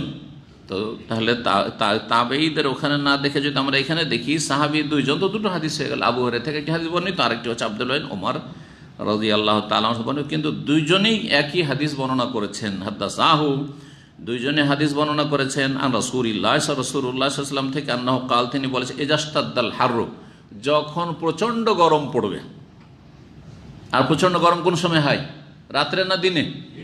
সকালে না বিকালে? দুপুরে। মাশাআল্লাহ, দুপুর বেলা যখন প্রচণ্ড গরম হবে, ফাআবরিদু বিসসালাত, সালাতকে ঠান্ডা করে নিও, মানে ঠান্ডার সময় আদায় করিও। এই হুকুমটি ওয়াজিব না মুস্তাহাব? মুস্তাহাব, ওয়াজিব নাই কারো কাছে। একমত যে এই হুকুমটি হচ্ছে, বিলম্ব করার হুকুমটি হচ্ছে মুস্তাহাব, উত্তম। তাহলে জোহরের সালাত গরমের দিনে লেট করে পড়া হচ্ছে উত্তম। আর আউয়াল ওয়াক্তে জাওয়ালের পরে মাথার ওপর থেকে সূর্য ঢলেছে আর পড়ে নিলেন, এটি অনুত্তম কিন্তু জায়েজ, অনুত্তম কিন্তু জায়েজ। এখন এই যে উত্তমের উপর আমল তো সৌদি আরব নেই এখন, বিশেষ মাসলাহাতে নাই। কারণ এটা যদি কম বেশি করা হয়, কারণ ওপর থেকে যেহেতু এখানে ধর্ম মন্ত্রণালয় রয়েছে, ইসলামিক মন্ত্রণালয়, আওকাফ রয়েছে, মিনিস্ট্রি অফ আওকাফ, সেখান থেকে অর্ডার আসছে, তো একই রকম টাইম ফিক্স করা আছে, একই রকম টাইম ফিক্স করা আছে। আর জায়েজ, এখানে জায়েজ সেই জন্য। কিন্তু জায়েজ মানে বা কোনো একটা দেশে একটা আমল চলছে সেটাই উত্তম হবে এটা জরুরি নেই। শরীয়তের আলোকে আমাদেরকে উত্তম অনুত্তম দেখতে হবে। জায়েজ কিন্তু উত্তম হচ্ছে যদি কেউ জোহর আর একটু লেটে পড়ে এই গরমের দিনে, তাহলে জোহরের আউয়াল ওয়াক্ত হয়ে যাচ্ছে এখানে 11:35, দাম্মামে 11টা, এখানকার টাইমে আমরা বলি, মক্কার না বলি, কারণ দূরে অনেকে বুঝবেন না। 11:35 জাওয়াল হয়ে যাচ্ছে, তাহলে 11:35 থেকে নিয়ে 12টার মধ্যে সালাত পড়ে নেওয়া, এটা হচ্ছে আউয়াল ওয়াক্ত। কি হয়ে গেল এটা? আউয়াল ওয়াক্ত, প্রথম দিকেই পড়ে ফেলেন, জায়েজ। কিন্তু উত্তম হচ্ছে গরমের দিনে এটাকে বিলম্বে পড়া। এখন কতটা বিলম্ব এই মাসলা, এতে কয়েকটি মত রয়েছে। একদল বলছেন একেবারে যত ঠান্ডা করতে পারেন, বাস আসর রক্ত না আসলে হলো, আসর রক্ত না আসলে হলো। আসর রক্ত কখন শুরু হয়? সেই হাদিসের আলোকে এর আগে কিন্তু বলেছি গত সপ্তাহে, 5 ওয়াক্তের মোটামুটি সংখ্যাও বলে দিয়েছি যে কখন শুরু হয় আসর রক্ত। কখন শুরু হয় কে বলতে পারে? হ্যাঁ, কাঠি, একটা কাঠি লাঠি দাঁড় করেন বা পাটকাঠি দাঁড় করেন, কিছু একটা খড়ি দাঁড় করেন, আর দাঁড় করার পরে দুপুরবেলা যে ছায়াটা হবে, দুপুরে মাথার উপর সূর্য যখন ঠিক মাথার উপর, এখনো গড়েনি, সেই সময় ছোট্ট একটি ছায়া হবে। গ্রীষ্মকালে একটু ছোট হবে আর শীতকালে একটু বড় হবে। এটাকে ফাইয়ে জাওয়াল বলা হয়। ফাইয়ে জাওয়াল মানে দুপুরবেলা ও ছায়া থাকবে। আপনি যখন হাঁটেন একটা ছায়া থাকেন আপনার, ঠিক মাথার উপর সূর্য, তখনও যদি হাঁটেন একটু ছায়া থাকবে, আপনার ছায়া পড়বে, কিন্তু ছোট হয়ে পড়বে। হ্যাঁ, ছোট হয়ে পড়বে সেটা। শীতকালে একটু লম্বা হবে ছায়াটা, আর গ্রীষ্মকালে আরও কম হয়ে যাবে। এটার নাম হচ্ছে ফাইয়ে জাওয়াল, ফিকহের ভাষা বা হাদিসের ভাষায়। এটুকু বাদ দিয়ে এক কাঠি সমান সূর্য যাচ্ছে কোন দিকে? পশ্চিম দিকে যাচ্ছে, তাই না? তাহলে ছায়াটা কোন দিকে পড়বে? বিপরীত দিকে পড়বে। তো এতটুকু ছায়া ছিল, আমি এতটুকু বাদ দিয়ে দিলাম। তারপরে এখানে যখন ছায়াটা চলে আসবে, তখন আসরের আউয়াল ওয়াক্ত হয়ে গেছে। এক কাঠি পরিমাণ যখন হয়ে গেছে, তখন আসরের আউয়াল ওয়াক্ত হয়ে গেছে। তাহলে কতটা ঠান্ডা করে বিলম্ব করে জোহর পড়বো গরমের দিনে? একদল ওলামায়ে কেরাম বলছেন যে আসরের হওয়ার একটু আগ পর্যন্ত, মানে আসরের ওয়াক্ত না যেন ঢুকে না যায়, এক কাঠি পরিমাণ না হয়ে যায়। তাহলে আসর হচ্ছে আজকাল 3টে 5-7 3টা 5-7 আসর হচ্ছে। তাহলে 2:45 কেউ যদি জোহর পড়ে, এটা হচ্ছে এবরাত তাদের কাছে, এটা হচ্ছে সবচেয়ে বেশি ঠান্ডা করে করার ফতোয়া। আর এটা অনেকে বলেছেন, কিন্তু এর উপর তো কেউ আমল করে না। বরং আজকাল যদি কোনো মসজিদে এরকম জামাত হয় 2:30টার সময় 2টার সময়, তো বেদাতি ফতোয়া দিয়ে বসে থাকবেন আপনারা অনেকে, সে আকিদার ভাইয়েরা। কিন্তু এটা বাস্তব, এটা বেদাত নয়। এটা কেউ যদি এরকম করে, কিন্তু একা একা নয় যে গোটা গ্রামের লোক নামাজ পড়ে না, আমি জামাতের ওয়াজিব ছেড়ে আমি মুস্তাহাব আমল করার জন্য 2:30টার সময় 2টার সময় পড়বো, চলবে? কারণ জামাতে সালাত আদায় করা ওয়াজিব, আর এটা হচ্ছে মুস্তাহাব, করলে ভালো, না করলে অসুবিধা। বুঝা গেছে? কেউ বলেছেন না, যখন এটার অর্ধেক কাঠি হবে, 1 কাঠি পরিমাণ যদি হয়ে যায় তাহলে আসর হয়ে গেল, অর্ধেক কাঠি। কেউ বলছেন না 1/3 অংশ, 1/3 অংশ। তার মানে কেউ হয়তো বলতে চাইছেন যে 1টার সময় 1:30টার সময়, এগুলো হচ্ছে বিভিন্ন মত। এক কথায় লেট করে পড়া যেতে পারে। 12টায় জোহরের সালাত হচ্ছে, কেউ যদি 12:30টায় পড়ে, ওর চাইতে ভালো 1টার সময় এই গরমের দিনে পড়বে, ওর চাইতে ভালো 1:30টার সময় কেউ যদি পড়ে। কিন্তু তারপরে এর বেশি আমি যাওয়ার কথা বলবো না। তবে সবাই মিলে জামাত করলে, সবাই মিলে গ্রামের ইমাম আর মুসল্লি সবাই যদি একমত হয়ে যায় যে আমাদের জোহরটা এই যতদিন গরম থাকবে, গ্রীষ্মকাল, বৈশাখ, জ্যৈষ্ঠী বা আষাঢ় শ্রাবণ, এই সময়গুলি গরম, যদিও বর্ষাকাল, কিন্তু যখন খরা পড়ে, বৃষ্টি হয় না, তখন গরম চলতেই থাকে 4-5 মাস ধরে। এই সময়গুলোতে আমাদের সালাত 1টার সময় হবে বা 1:30টার সময় হবে। 12টার সময় যে গরমের প্রখরতা থাকে তার চাইতে কমে যায় তখন 1টা 1:30টা হলে, কমে না? তো এইটা বেশি ভালো, এটা বেশি ভালো। বিশেষ করে যখন মুসল্লিরা দেখছেন যে দূর দূরান্ত থেকে মসজিদ দূরে আসতে হচ্ছে আর বড়ই কষ্ট, তখন। কিন্তু যদি দেখা যায় যে মসজিদের পাশেই সব বসবাস করে, দূর থেকে মুসল্লি তেমন কেউ নেই, তাহলে কোনো অসুবিধা নেই, আরব দেশে প্রচণ্ড গরম হইলেও এখানে অধিকাংশ লোক আপনার গাড়িতে আসে গরমের সময়, দেখেছেন হয়তো, এরা সব গাড়ি নিয়ে মসজিদে আসে, তো অসুবিধা নেই, যার ফলে প্রয়োজনও নাই। কষ্ট হইলে হয়তো এমনটা করা হইতো, সেই জন্য করা হয়নি। আর তারপরে গোটা বছরে একই নিয়মে চলে আসছে, এটা বেশি ভালো, মানুষ ডিস্টার্ব হবে না, এই জন্যই। কিন্তু বিশেষভাবে কোনো বিশেষ মসজিদে যদি কোরআন সুন্নাহ অনুসারী মসজিদ, যে গরমের দিনে আমরা একটু ঠান্ডা করে সালাত আদায় করব, এটা বেশি ভালো, কিন্তু সবাই মিলে করতে হবে। আশা করি মাসলা স্পষ্ট হয়েছে, কিন্তু শীতকালে চলবে না, শীতকালে চলবে না। আর তারপরে গোটা বছর একই রকম চলবে না, গোটা বছরে একই রকম রেখে দিলেন। শীতকালেও যে টাইম, ওই 1টার সময় 1:30টার সময় জোহর হবে, শীতকালেও তাই। শীতকালে এমনিতে জাওয়াল হয়ে যায় অনেক আগে, তাই না? আধা ঘন্টা 40 মিনিটের পার্থক্য আছে গ্রীষ্মকাল আর শীতকালের মাঝে। আর তাতে যদি গোটা বছরের টাইম বেঁধে দেন, একটা মানে হানাফি মসজিদগুলোতে এমনটাই হয় না? কটার সময় আজান হয় জোহরের বাংলাদেশে? 1টার সময় হানাফি মসজিদে বলেন। দেওবন্দি চাইতে বেরোলেন আরও লেট করে মোটা, কারণ দুটো দল আছে, বড় দল, একটা হচ্ছে দেওবন্দি দল, আর একটা হচ্ছে তবলিগি, আর একটা হচ্ছে কওমি, আর একটা হচ্ছে বেরেলভি মাজার পূজারী দল। তো মাজার পূজারী যারা হানাফি, তাদের তো আরও লেট করে তারা সালাত আদায় করে। তো যাই হোক, এমনটা নয়, বরং যদি এই সুন্নতের খেয়াল রাখি যে গরমের দিনে মানুষের কষ্ট হচ্ছে, সুতরাং আমরা একটু লেটে পড়বো, আর শীতকালে আউয়াল ওয়াক্তে পড়বো। অবশ্যই সমস্ত সালাত আউয়াল ওয়াক্তে পড়া উত্তম, এই বিষয়টা বলেছি। একমাত্র কয়টা সালাত? একটা জোহর, শুধু গরমের সময়, আর এশা সারা বছর। দেখেন, এশা সৌদি আরবে, এমনকি সারা পৃথিবীর প্রায় জায়গায় 1.5 ঘন্টা 2 ঘন্টার মধ্যে এশা হয়ে যাচ্ছে। যদিও এশাটা ইন্ডিয়া বাংলাদেশে একটু লেটে পড়ে না? মাগরেব থেকে হিসাব করে দেখবেন আপনাদের মসজিদে, যে মসজিদগুলোতে মানে নিয়মিত জামাত হয়, একটু হিসাব করে বলেন তো যে মাগরেবের কয় ঘন্টা পরে এশার আজান হয় বাংলাদেশে? আহলে হাদিস মসজিদের কথা বলছি, সালাফি মসজিদের কথা বলছি। রাত 9টা করে দেয় অনেক জায়গায়, রাত 9টা, তাই না? হয়তো বেলা ডুবছে 6:30, ম্যাক্সিমাম 6:30 ধরে, 6:30 বেলা ডুবছে, আর 9টার সময় এশা হচ্ছে, তাহলে কত ঘন্টা হইল? 2.5 ঘন্টা। সৌদি আরবে গোটা বছর মাত্র 1.5 ঘন্টা, একমাত্র রমজানে 2 ঘন্টা, কারণ ইফতারিতে কিছুটা সময় লাগছে, তো একটু যেন রেস্ট পেয়ে যায় সেই জন্য। আউয়াল ওয়াক্তে একই রকম করে দেওয়া হয়েছে, কিন্তু উত্তম হচ্ছে মসজিদে সমস্ত মুসল্লি মিলে যদি একমত হয়ে যায় যে আমাদের এশার সালাত রাত 9টায় অথবা 10টায় পড়বো, এটা বেশি উত্তম। 1/3 অংশ পর্যন্ত, আর হাদিসে এসেছে অর্ধেক রাত পর্যন্ত। শেষ উত্তম সময় হচ্ছে অর্ধেক রাত পর্যন্ত। আর নিরুপায়ের জন্য, অনিচ্ছাকৃত কারো লেট হয়ে গেছে আর সে ফজর আগে আগে যদি আদায় করে, তাহলে সেটাকে ওয়াক্তে কাজা বলা যাবে না, কিন্তু ওয়াক্তে ইজতিরাদ, শখ করে ইচ্ছা করে শুয়ে গেল আর তারপরে উঠে রাত 2-3টে এসা পড়ছে, গুনাহগার অবশ্যই, কারণ সেই ব্যক্তি অবহেলা করছে, গাফিলতি করছে। কিন্তু যদি অনিচ্ছাকৃত কেউ নিরুপায় হয়ে যায়, তাহলে সেটা ফজর আগ পর্যন্ত আদায় করলে সেটা ওয়াক্তের ভিতরেই থাকবে। তো হাদিসটা শেষ করি, হাদিস শেষ করা হয়নি, মাসলাগুলো শেষ করি। ইজাস্তাদাল হাররো, যখন প্রচণ্ড গরম পড়ে, ফাবরুদ্দিবি সলাতে, তখন সলাৎকে ঠান্ডা সময় আদায় করিও, মানে জোহরের সলাৎকে। ফাইন্না সিদ্দাতাল হারামিন ফাইহে জাহান্নাম, কারণ দর্শাচ্ছেন নবী সাল্লাল্লাহু আলাইহি ওয়াসাল্লাম কি জন্য এই গরমটা আসে। দুপুরবেলা গ্রীষ্মকালে এত গরম কেন, মা গ্রীষ্মকালে এত গরম কেন, এই গরমটা কোথা থেকে আসে?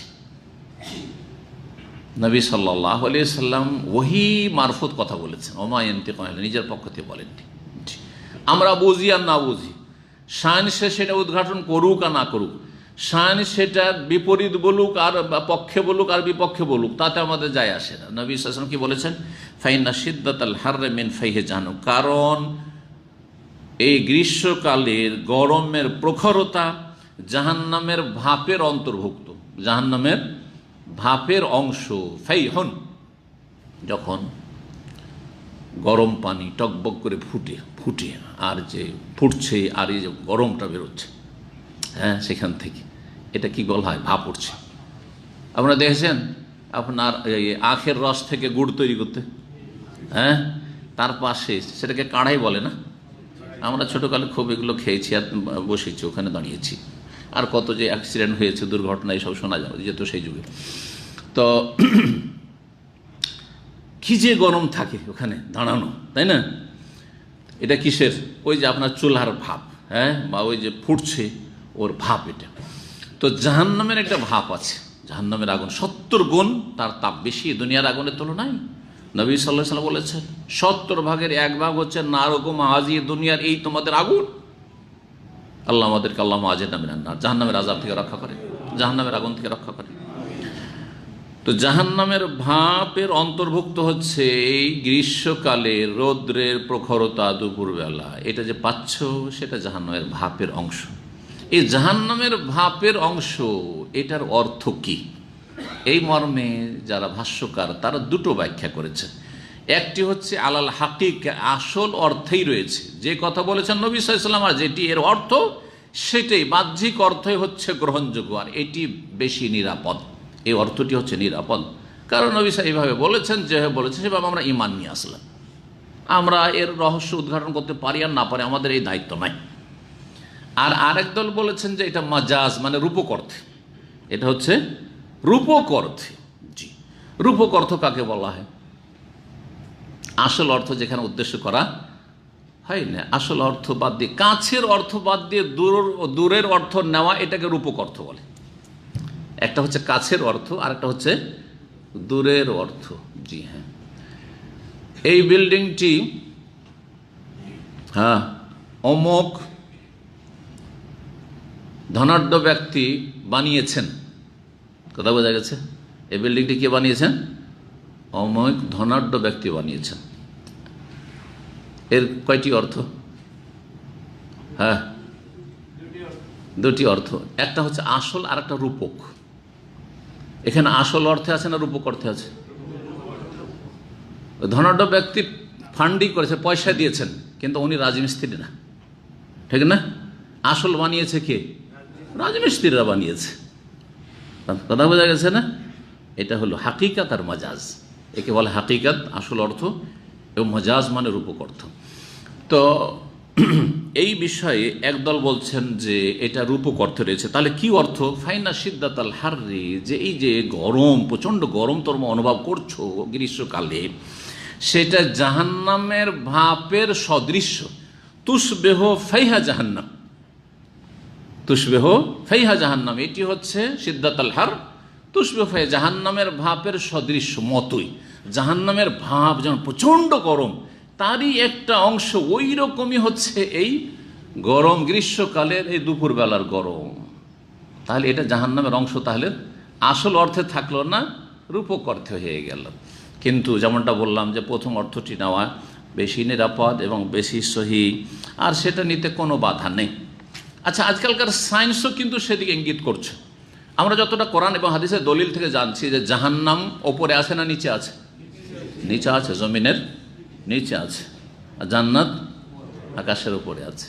তো জাহান্নাম যখন জমিনের ভূগর্ভে আছে, আজকালকার সায়েন্সও বলছে জমিনের এমন একটা স্তর আছে, সেই স্তর একবার নিম্নভাগে নেমে যান, যত নামবেন তত বেশি গরম, তত বেশি গরম। এমন একটা স্তর আছে সেখানে কোনো লোহা অথবা স্বর্ণ এরকম বস্তুগুলি, এগুলো শক্ত বস্তু, সেগুলি যদি দেন তো সাথে সাথে গলে যাবে, পানির মতো সব কিছু সেখানে পানির মতো গলে যাবে। তার মানে এই জমিনের ওপরে যে গরম তার চাইতে অনেক অনেক বেশি গরম ভূগর্ভে রয়েছে, কারণ তার নিচে কি রয়েছে? জাহান্নাম রয়েছে। নবী করিম সাল্লাল্লাহু আলাইহি সাল্লাম আর একটি হাদিস এদিকে ইঙ্গিত করে, লা তালকাবুল বাহরা, তোমরা সাগর পথে, পানি পথে তোমরা সফর করিও না। শখ করে এই যে ভ্রমণে, বিনোদনে যাচ্ছি আমরা, হ্যাঁ, পদ্মা ভ্রমণে যাচ্ছি, তো আমরা আরো কি কি বড় বড় মেঘনা ভ্রমণে যাচ্ছি, আর ভরা আসে বন্যার সময়, আর শখ করে আমোদ ফুর্তি করতে যাচ্ছে, আর মনে হচ্ছে তাদের আল্লাহু আকবার কঠিন অবস্থা। দেখেন না কিছু দৃশ্য, যে গেল তো গেল, গেল হয়তো মরে যাবে, সব শেষ হয়ে যাবে, কোন রকম বেঁচে ফিরলো, কেউ ধ্বংস হয়ে গেল। এই শখ করে আসলে পানি পথে ভ্রমণ করা এটি নিষিদ্ধ। নবী সাল্লাল্লাহু আলাইহি সাল্লাম অনুৎসাহিত করেছেন বা নিষেধ করেছেন। তো রিস্কি। লা তারকাবুল বাহরা, তোমরা সাগর পথে সফর করিও না, তবে ইল্লা ইয়াকুন হাজ্জান, তবে হজে যদি যেতে হয়, একসময় পানি জাহাজ ছিল, আসতে হবে হজে, আসতে হবে, হজ ফরজ হয়েছে। মুতামিরান, ওমরার সফরে যাচ্ছে, পানি পথ ছাড়ার কোনো বিকল্প পথ নেই, অথবা পানি পথে সস্তা, সেই পথে আমি যেতে পারছি, আমি উড়োজাহাজের পয়সা নেই, অসুবিধা নেই। মেসর থেকে, এইসব আশেপাশের দেশ থেকে, সুদান থেকে অনেকে পানি পথে আসছে লোহিত সাগর পার করে। আও গাজিয়ান ফি সাবিলিল্লাহ, তৃতীয় অবস্থা হচ্ছে আল্লাহর রাস্তায় যদি গাজী হয়ে, যোদ্ধা হয়ে কোথাও যেতে হয় আল্লাহর দিনের জন্য, সেটা আলাদা কথা। তাহলে শখ করে কোথাও বিনোদনের জন্য পানি পথে, সাগর পথে ভ্রমণ করতে নবী সাল্লাল্লাহু আলাইহি ওয়াসাল্লাম নিষেধ করেছেন। আর কারণ কি বলেছেন? ফাইন্না তাহতাল বাহরে নারান, কারণ সাগরের নিচে আগুন আছে, সাগরের নিচে আগুন আছে, নবী সাল্লাল্লাহু আলাইহি ওয়াসাল্লাম বলেছেন। এখন এর অর্থ এটি তো হইতে পারে যে সাগরের নিচে কি আছে? জাহান্নাম আছে। আর এই সাগরের পানিকে একসময় কি করে দেওয়া হবে? ওয়াইদাল বেহার ও সুজ্জেরাত, যখন যত পৃথিবীতে সাগর, মহাসাগর, উপসাগর রয়েছে সবগুলিকে কি করে দেওয়া হবে? আগুন করে দেওয়া হবে। জি, আগুন, সব আগুন হয়ে যাবে। সুজ্জেরাত, সব আগুন হয়ে যাবে, জাহান্নামের অংশে পরিণত হবে। তাহলে চিন্তা করুন, পৃথিবীর 3 ভাগের, 3 ভাগের না 4 ভাগের? 4 ভাগের 3 ভাগই হচ্ছে পানি, জল, 1 ভাগ হচ্ছে স্থল। তো চিন্তা করেন, বলছে জাহান্নামে এত লোক কোথায় জ্বলবে? জাহান্নামে কত বড় জাহান্নাম হবে চিন্তা করেন। যদি আলাদা জাহান্নামের কথা নাও চিন্তা করেন, এই সাগর, মহাসাগর, উপসাগর সবটি জাহান্নাম হয়ে যায়, তাহলে তো খালি থেকে যাবে সব। আদম থেকে শুরু করে যত জাহান্নামে আছে সবগুলি দিলে তো সব খালি থেকে যাবে, থাকবে না? থাকবে না? এই জন্য তো জাহান্নামকে আল্লাহ জাহান্নামে ফেলবেন, এক এক দল করে জাহান্নামীকে অস্থায়ার বলবেন যে হালিম তালাতে সূরা কাফে, জাহান্নাম তোমার পেট ভরেছে, ভর্তি হয়েছে, হালমিম মজিদ। জাহান্নাম কি বলবে? আল্লাহ আর কিছু আছে, আর কিছু জিয়াদা আছে, অতিরিক্ত আছে, আরও চাই। যখন জাহান্নাম ভর্তি হচ্ছে না আর জাহান্নামের খাই মিটছে না, তখন আল্লাহকে হাত্তা ইয়াজা রব্বুল ইজ্জাত, রব্বুল ইজ্জাত এখানে রয়েছে, জি, কাদামাহু, আল্লাহ তার কদম মোবারক রেখে দেবেন। এখানে কদম মানে কদম, কদম মানে কি হয়? পা। আল্লাহর পা আল্লাহর মতো রেখে দিবেন। মানুষের পা আগুনে রাখলে জ্বলে যায়। আপনি যদি বলেন যে আল্লাহ কেমন করে আগুনে পা রাখবেন, আল্লাহর সৃষ্টি। যদি আপনার মগজে এই কথা ঢুকে যে আল্লাহ কি করে আগুনে পা রাখবেন, তাহলে আল্লাহকে আপনি তুলনা করে আপনি দেহবাদী হলেন। হ্যাঁ, কিন্তু আল্লাহর পা যে বললো আল্লাহর মতো, সে দেহবাদী নয়। সূক্ষ্ম কথাটি কিন্তু সিফাত আল্লাহর গুণ সম্পর্কে ভালো করে জেনে রাখেন। আপনার মগজে পট করে ঢুকে গেছে যে আল্লাহ আমাদের মতোই, সেই জন্য আমরা যেমন আগুনে পা রাখতে পারি না, আল্লাহ রাখতে পারেন না, ঠিক না? কেন এই কথা আপনার মগজে ঢুকে? তার মানে আপনি দেহবাদী। আপনি আগে তুলনা করে দেন আল্লাহ রাব্বুল আলামিনকে সৃষ্টির সাথে। না, সৃষ্টির সাথে তুলনা চলবে না। ফালা তাযরিবু লিল্লাহিল আমসাল ওয়া লাম ইয়াকুল লাহু কুফুয়ান আহাদ। আল্লাহর মতো কোনো কিছু নেই, আল্লাহর সমকক্ষ সমতুল্য কোনো কিছু নেই। আল্লাহ আল্লাহর মতো, এরকম আল্লাহর পা আল্লাহর মতো।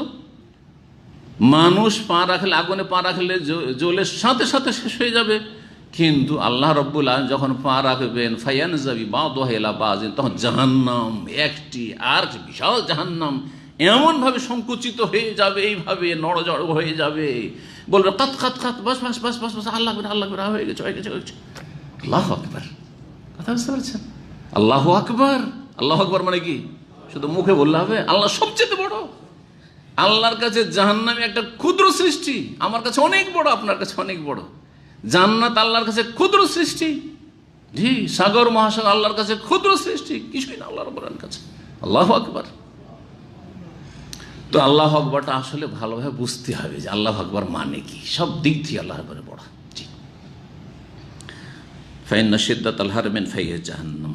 জি, এই হাদিসগুলি আর একটি আকীদা প্রমাণ করে এবং বিদআতি মুতাজিলাদের খণ্ডন রয়েছে। মুতাজিলাদের আকীদা যে জাহান্নাম জান্নাত সৃষ্টি নাই, জাহান্নাম জান্নাতকে আল্লাহ সৃষ্টি করেননি, বরং যখন আখিরাত হবে তখন আল্লাহ জাহান্নাম আর জান্নাত কি করবেন? সৃষ্টি করবেন। এরা গোমরাহ পথভ্রষ্ট। মুতাজিলাদের অনেক আকীদার গুমরাহি রয়েছে, তার মধ্যে এটি একটি গুমরাহি। আর একটি গুমরাহি যে জাহান্নামী স্থায়ী অস্থায়ী না, জাহান্নামে যারাই যাবে তারাই হচ্ছে স্থায়ী। অস্থায়ী জাহান্নাম, আর মুসলিম সমাজের পাপিষ্টরা জাহান্নামে যাবে এ কথা তারা মানে না। দাদা বলছেন যদি কাবিরা গুনাহ করে থাকে তাহলে স্থায়ী জাহান্নামী, আর যদি সাগিরা হয় তো প্রথম থেকে আবু বকর সিদ্দিক, ওমর ফারুক আর সাহাবায়ে কেরামদের মতো জান্নাতি। নাউযুবিল্লাহ। না, মুরজিয়াও গুমরাহ, মুতাজিলা খাওয়ারিজও গুমরাহ, পথভ্রষ্ট।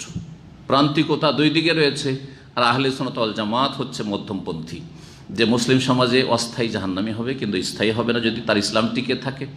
আর যারা কাফের হয়ে মারা যাবে সেটা জন্মসূত্রে মুসলিম কিন্তু ইসলাম ভঙ্গ করে মুরতাদ হয়ে গেছে, সেই জন্য আকীদা নষ্ট করে বা এমন কিছু ইসলাম বিরোধী কাজ করে বা ইসলাম বিরোধী কথা বলে স্থায়ী জাহান্নামী হবে। আর না হলে যারা জন্মসূত্রে কাফের আর ওই কাফের হয়ে মারা গেছে তারা স্থায়ী জাহান্নামী। তাহলে জাহান্নামী দুই রকমের। তো মুতাজিলাদের সাথে একটি পয়েন্টে যেখানে ইখতিলাফ আহলে সুন্নাতের বা দ্বিমত, সেটি হচ্ছে যে জাহান্নাম জান্নাত তৈরি করা আছে না তৈরি করবেন। আপনার আমার আকীদা কি? জাহান্নাম জান্নাত তৈরি করা আছে, তৈরি করা আছে, আল্লাহ তৈরি করে দিয়েছে।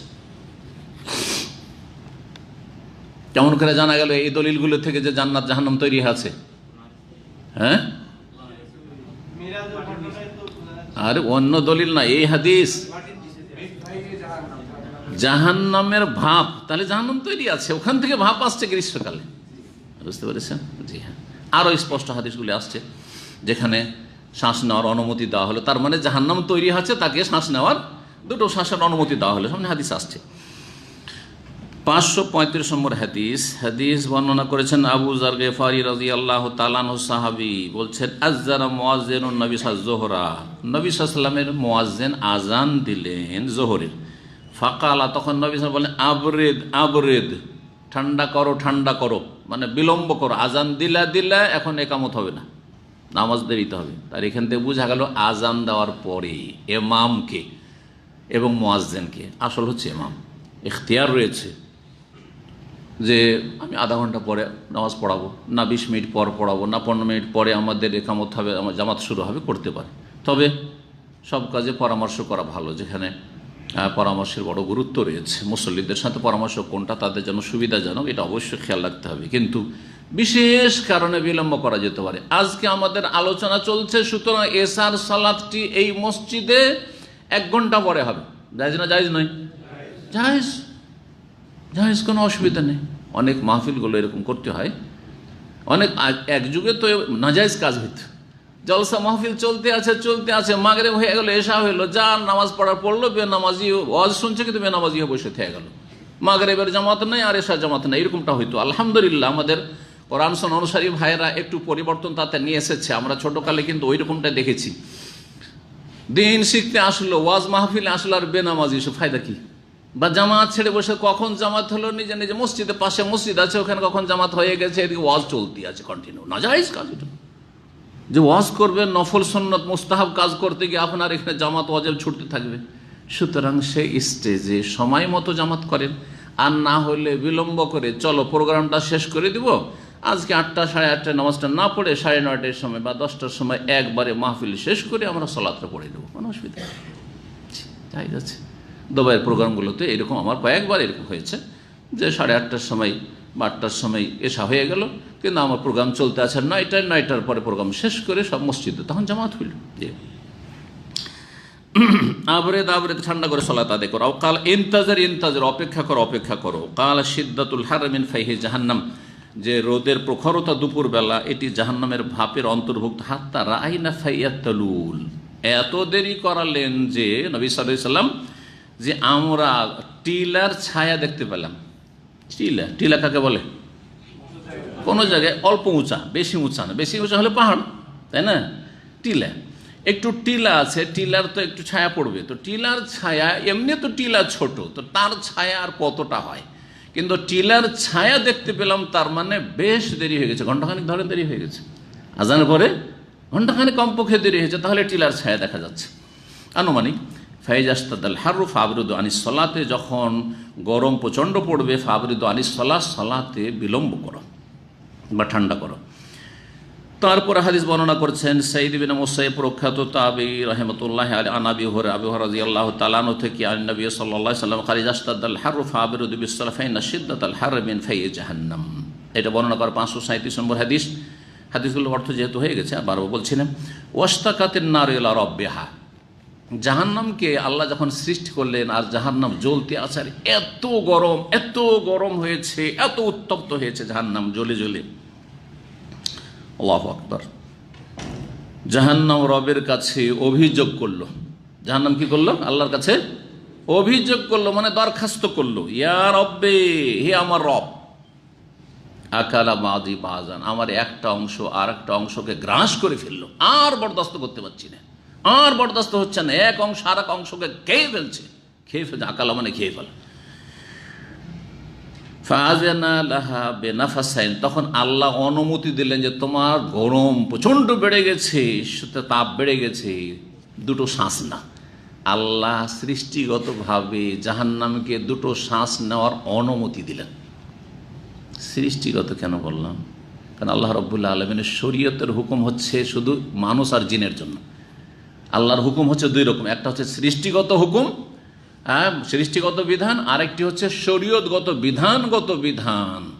হ্যাঁ, আকিমুস-সালাহ, সালাত কায়েম করো, ওয়াবুদুল্লাহ, আল্লাহর ইবাদত করো, ওয়ালা তুশরিকু বিহি শাইআ, শিরক করিও না। এগুলো কি?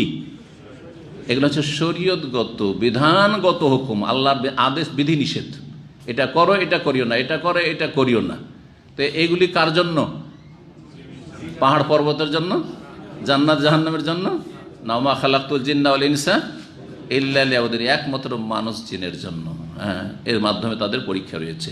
তাহলে আল্লাহ রাব্বুল আলামিনের হুকুম মানে সৃষ্টিগত হুকুম। অনুমতি মানে এই ক্ষমতা দিলেন যে শ্বাস ছাড়বে, শ্বাস জাহান্নাম ছাড়বে। যখন ছাড়ে শ্বাস ওপর দিকে, তখন প্রচণ্ড গরম হয়ে যায় পৃথিবীতে। আর যখন শ্বাসটা নিচের দিকে করে টান দেয়, হ্যাঁ, তখন কি হয়ে যায়? ঠান্ডা পড়ে যায়। নাফাস মানে হচ্ছে শ্বাস, এই যে টান দিলেন বা ছাড়লেন, এটা হচ্ছে শ্বাস।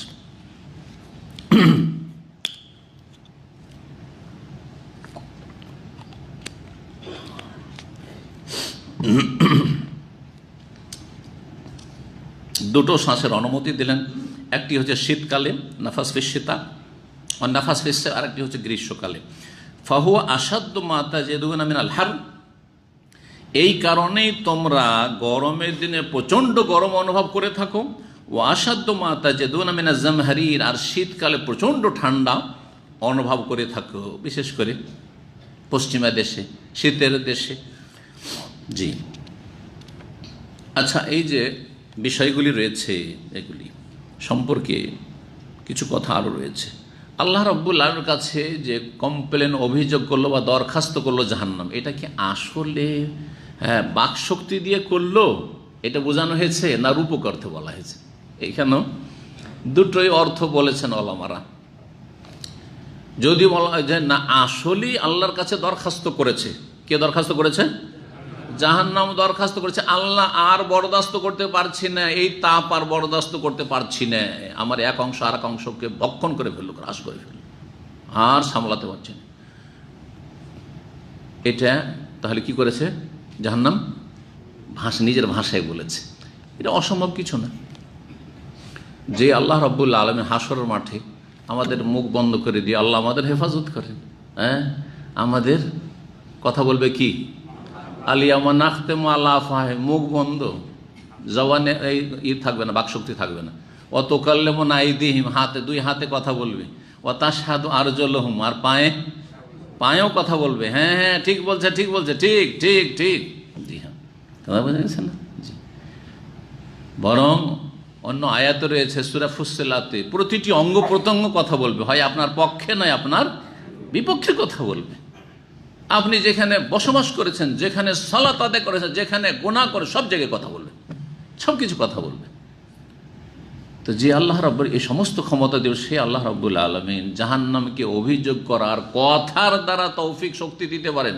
সুতরাং আসলেই, আসল অর্থেই জাহান্নাম আল্লাহর সামনে দরখাস্ত করে মুখ ফুটেছে, কথা বলছে জাহান্নাম, যে আল্লাহ আর পারছি না থামতে, বরদাস্ত করতে পারছি না।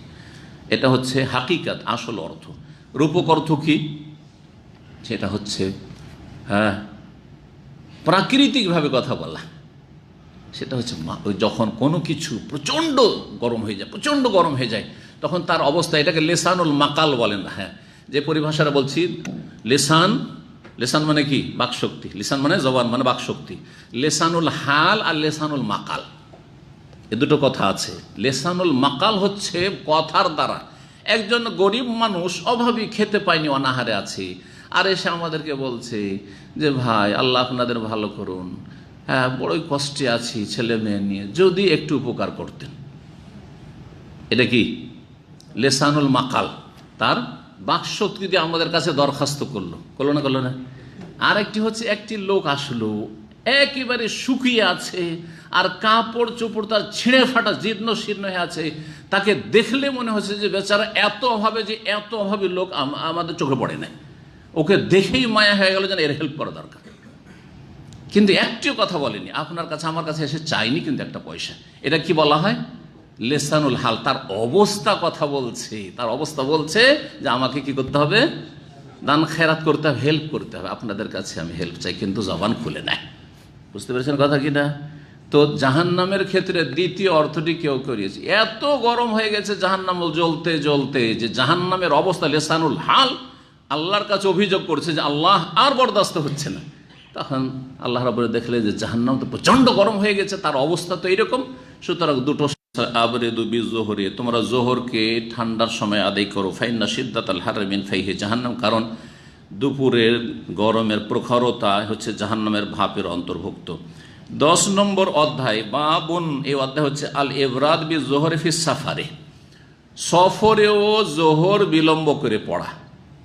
ইমাম বুখারী রাহিমাহুল্লাহ এই অধ্যায় কায়েম করে বলতে চাইছেন যে কেউ যেন এটা না মনে করে যে বাড়িতে যারা মুকিম আছে তাদের জন্য শুধু বিলম্ব করা শরীয়ত সম্মত, বরং এটা যেমন বাড়িকে শামিল, মুকিম অবস্থাকে শামিল, তেমন সফর অবস্থাকে শামিল। এই ফতোয়া আবার কেউ যেন না বের করে যে এটা সফরে চলবে না, বাড়িতে চলবে, বা সফরে চলবে, বাড়িতে চলবে না, উভয় অবস্থাকে শামিল।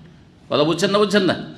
সেই জন্য সফর অবস্থা আর দুটো অবস্থা, সফরে যারা থাকে তাদের দুটো অবস্থা, একটা হচ্ছে সফররত চলন্ত অবস্থা, আর একটা হচ্ছে কোনো জায়গায় অবস্থান করা অবস্থা। কি পার্থক্য? না, এনার্জি শেষ হয়ে গেছে? সময় লম্বা হয়ে গেছে। হ্যাঁ হ্যাঁ, কে বলতে পারেন? সফরে চলন্ত অবস্থায় চলছেন, এখন আপনার গাড়ি চলছে বা হাঁটছেন না বা উঁটের পিঠে, যেই যুগই হোক না কেন, এটা চলন্ত অবস্থা। এই অবস্থায় অনেকটা ছাড় আছে। কি ছাড় আছে? জোহরের সময় আসর পড়ে নিতে পারেন, একবারে জোহরের সময়, হ্যাঁ, জামাত তাকদিম। আবার জোহরকে বিলম্ব করতে করতে আসর হয়ে গেছে, আসরের সময় জোহর আদায় করেন, কোনো গুনাহ হবে? শরীয়তে জায়েজ আছে, শরীয়তে জায়েজ আছে। আর একটি অবস্থা হচ্ছে অবস্থানরত অবস্থায় কোনো হোটেলে গিয়ে আছেন, মক্কায় গিয়েছেন আর হোটেলে আছেন, অথবা রিয়াজ গিয়েছেন আর কোনো শহরে গেছেন। মক্কায় গিয়ে তো মানুষ চেষ্টা করবে মদিনায় যে মসজিদ নববীতে গিয়ে আদায় করব, তাহলে তো ওটা আলাদা ব্যাপার হলো। কিন্তু এমন জায়গায় আছেন যেখানে আপনি হোটেলে আছেন বা যে কোনো জায়গায় আছেন, কোনো বাসাতে আছেন, মুসাফির, কিন্তু চলন্ত অবস্থায় না, অবস্থান করে আছেন, থেমে আছেন কোথাও, তাহলে এখানে কি এমনটা করা ঠিক হবে যে জোহরের সময় আসর পড়ে বসে থাকলেন বা আসরের সময় জোহর? একদল বলছেন জায়েজ কিন্তু অনুত্তম, জায়েজ কিন্তু অনুত্তম, পার্থক্য। আরেক দল বলছেন না, এটা ঠিক না। কারণ নবী সাল্লাল্লাহু আলাইহি ওয়াসাল্লাম একটি হাদিস, ইজা জাদ্দা বিহিস সাইর, যখন নবী সাল্লাল্লাহু আলাইহি ওয়াসাল্লাম চলন্ত অবস্থায় থাকতেন, সাইর ভ্রমণ অবস্থায় রয়েছেন, তখন জামা বাইনাল মাগরিব ওয়াল ইশা, বা মাগরিব এশা জমা করতেন, জোহর আসর জমা করতেন। কিন্তু জায়েজ থাকলেও অনুত্তম। যদি কেউ হোটেলে অবস্থান করে, কারো বাসা থেকে অবস্থান করে সফরে, সে অবস্থায় জায়েজ হলো অনুত্তম। বাকি যখন চলন্ত অবস্থায় আছেন তখন জমা করা জায়েজ, কোনো রকমের অনুত্তম না। যদি আপনি জোহরকে জোহরের সময়, আসরকে আসরের সময় পড়েন, যতটা নেকি পাবেন, ওইরকম জোহরের সময় যদি আসর পড়ে নেন, জোহরকে যদি আসরের সময় পড়েন, অতটা নেকি পাবেন। কোনো পার্থক্য নেই, কোনো পার্থক্য নেই চলন্ত অবস্থায়, এতটুকু পার্থক্য। এটা একটা অবস্থা হলো। আর একটি অবস্থা, হ্যাঁ, যে অবস্থাটা বলছেন, দুটো অবস্থা হলো না? দুটো অবস্থার মধ্যে যেটা কোনো জায়গায় থেমে আছেন, যখন থেমে আছেন কোনো সফরে, তখন জোহরকে কতটা বিলম্ব করবেন? আসরের জায়গায় নিয়ে যাবেন না। আসরের জায়গায় নিয়ে যাওয়া কি বললাম? অনুত্তম যেহেতু বললাম, সুতরাং যদি প্রচণ্ড গরম থাকে তাহলে ঠান্ডা করেন, 1-2 ঘন্টা ঠান্ডা করে পড়েন, একটু দেরি করে পড়েন। সবাই মিলে ধরেন সফর করছেন, একসাথে আপনার জামাত করবেন। যদিও সফরেও যথাসাধ্য জামাত ধরার চেষ্টা করা উচিত। সফরেও থাকলেও যদি আশেপাশে মসজিদ আছে তাহলে জামাতে গিয়ে সালাত আদায় করবেন এবং জুমাও পড়বেন। কারণ অনেকে বলছেন না সফরে জুমা নেই, জামাত নেই, এমন ফতোয়া কিন্তু আসলে শক্তিশালী নয়। হ্যাঁ, যদি আপনার আশেপাশে থাকে আর থেমে আছেন তাহলে জামাতে পড়েন, থেমে আছেন আপনি জুমা পড়েন। কিন্তু চলন্ত অবস্থা আছে, রোড দিয়ে যাচ্ছেন, আপনার ধরেন নিজের গাড়ি, ইচ্ছা করলে আপনি ডান দিকে বাম দিকে মসজিদ দেখতে পাচ্ছেন, জুমার জন্য থামিয়ে দিতে পারবেন, জরুরি না যে থামিয়ে দিতে হবে। সফর চলন্ত অবস্থা আছেন, চলতে থাকে, গন্তব্যস্থানে চলে যায়, জোহর পড়েন, অসুবিধা নেই। তো বলছেন বাবুল ইবরাদ বি জোহর ফি সফরে জোহরকে বিলম্ব করে আদায় করা। 539 নম্বর হাদিস। হাদিস বর্ণনাকারী সাহাবী আবু যার গিফারি রাদিয়াল্লাহু তাআলা, ওই হাদিসটা, কোন্না মান নবী ফি সাফারিন, আমরা কোন এক সফরে ছিলাম নবী সাল্লাল্লাহু আলাইহি ওয়াসাল্লামের সাথে। ফা আরাদাল মুয়াজ্জিনু আন ইউআযযিনা লি যোহরি, মুয়াজ্জিন চাইলো জোহরের আজান দিতে। ফাকালান নবী সাল্লাল্লাহু আলাইহি ওয়াসাল্লাম আবরিদ, বিলম্ব করো, ঠান্ডা করো জোহরকে, তার মানে আজান দিও না। এটাও জায়েজ, যে আজানও দিলাম না, আজানটা দেবো লেট করে 1-1.5 ঘন্টা পরে, অসুবিধা নেই। আবার যদি আজান দিয়ে দেয় তাহলে ইমাম বলতে পারে যে আজান দিলে গরমের সময়, কিন্তু এখন জামাত করব না, একটু ঠান্ডা পড়ুক তখন জামাত করব। সেটা সফরে হোক অথবা আপনার মকিম অবস্থায় হোক আর আপনাদের মসজিদে হোক। তারপরে বলছেন যে আরাদা আইয়াজ, তার একটু পরে আবার মুয়াজ্জিন কি করতে চাইছে? আজান দিতে চাইছে। ফাকাল আবরে, না এখন আজান দিও না, আর একটু ঠান্ডা হইতে দাও। হাত্তা রাআইনা ফাইয়াত তালুল, আমরা যে টিলাগুলি রয়েছে আশেপাশে টিলার ছায়া দেখতে। ফাকাল নবী সাল্লাল্লাহু আলাইহি ওয়াসাল্লাম বল, ইন্না শিদ্দাতাল হাররি মিন ফাইহি জাহান্নাম, প্রচণ্ড গরম যে দুপুরবেলা হয়ে থাকে সেটা জাহান্নামের ভাপের অন্তর্ভুক্ত। ফাইদাস্তাদাল হারু ফাবরুদ বিসসালাহ, যখন প্রচণ্ড গরম পড়বে তখন সালাতকে ঠান্ডার সময় আদায় করিও। আব্দুল্লাহ বিন আব্বাস রাদিয়াল্লাহু তাআলা আনহুমা থেকে এখানে একটি আয়াতের তাফসীর বর্ণনা করছেন, যেই আয়াতটিতে রয়েছে ইয়াতাফাইয়া ও জেলালুহু আনিল ইয়ামাইনি ওয়াশ শামাইলি সুজ্জাদাল লিল্লাহি দাখিরুন। ইমাম বুখারী রাহিমাহুল্লাহর একটি ভালো অভ্যাস হচ্ছে, যদি কোনো হাদিসে কোনো একটি এমন শব্দ থাকে যেই শব্দটা কোরআনের কোনো আয়াতে এসেছে, তখন তাফসীর করা শুরু করেন। মুশকিল শব্দ তফসিরটা এখানে করে দিই, জনগণের ফায়দা হবে, আমার কিতাব যে পড়বে তার ফায়দা হবে, আয়াতটা বুঝতে সুবিধা হবে। তো ফাই কথাটি, ফাইউত্তালুল, ফাই মানে ছায়া, ফাই মানে কি বললাম, টিলা, তলুল, আর তলুলের ছায়া, টিলার ছায়া দেখতে হবে। তো ফাই শব্দ থেকে, ছায়া থেকে, ইয়াতা ফাইয়া ও জেলা লহু, ছায়া ঝুঁকে যায়, ছায়া ঝুঁকে যায়, আনিলি আমিন ওয়াশামালের, ডান দিকে না হয় বাম দিকে। ছায়া যে কোনো কিছুর ছায়া যখন ঝুঁকে যায় ডানে অথবা বামে, এদিকে না হয় ওই দিকে, সকালবেলা একদিকে ছায়া থাকে, বিকালবেলা আর একদিকে ছায়া থাকে, এটি রহস্য। আল্লাহ আয়াতে বলছেন সুজ্জাদান লিল্লাহ, এই ছায়া আল্লাহকে সেজদা করে। ছায়া কি করে? আল্লাহকে সেজদা করে। অহম দাখিরুন, জি, আল্লাহর কাছে তারা অসহায়ত্ব প্রকাশ করে। জি হ্যাঁ, আল্লাহর কার অনুগত হয়ে, আল্লাহর আনুগত্যে সেজদা করে থাকে। এখানে আজকের আলোচনা শেষ করছি। আল্লাহ রব্বুল আলামিন যেন আমাদেরকে ইলম আমলে বরকত দান করেন, দিন দুনিয়ার সার্বিক কল্যাণ দান করেন, বালা মুসিবত থেকে আল্লাহ হেফাজত করেন। যেসব ভাইয়েরা বিশেষভাবে এখানে আসছেন কষ্ট করে, আল্লাহ তাদের জাযায়ে খের দান করেন, আল্লাহ রুজিতে বরকত দান করেন। যেসব ভাইদের কাজকর্ম নেই, আল্লাহ যেন কাজ করেন, ভালো ব্যবস্থা করে দেন। আল্লাহ রব্বুল আলামিন আপনাদের সবার রুজিতে যেন বরকত দান করেন, আল্লাহ ভালো অবস্থায় রাখেন, নেক হায়াত দান করেন, ফিতনা ফাসাদ বালা মুসিবত থেকে আল্লাহ হেফাজত করেন। ওয়া সাল্লাল্লাহু ওয়া সাল্লামা আলা নবিয়িনা মুহাম্মদ ওয়া আলা আলিহি ওয়া সাহবিহি আজমাইন।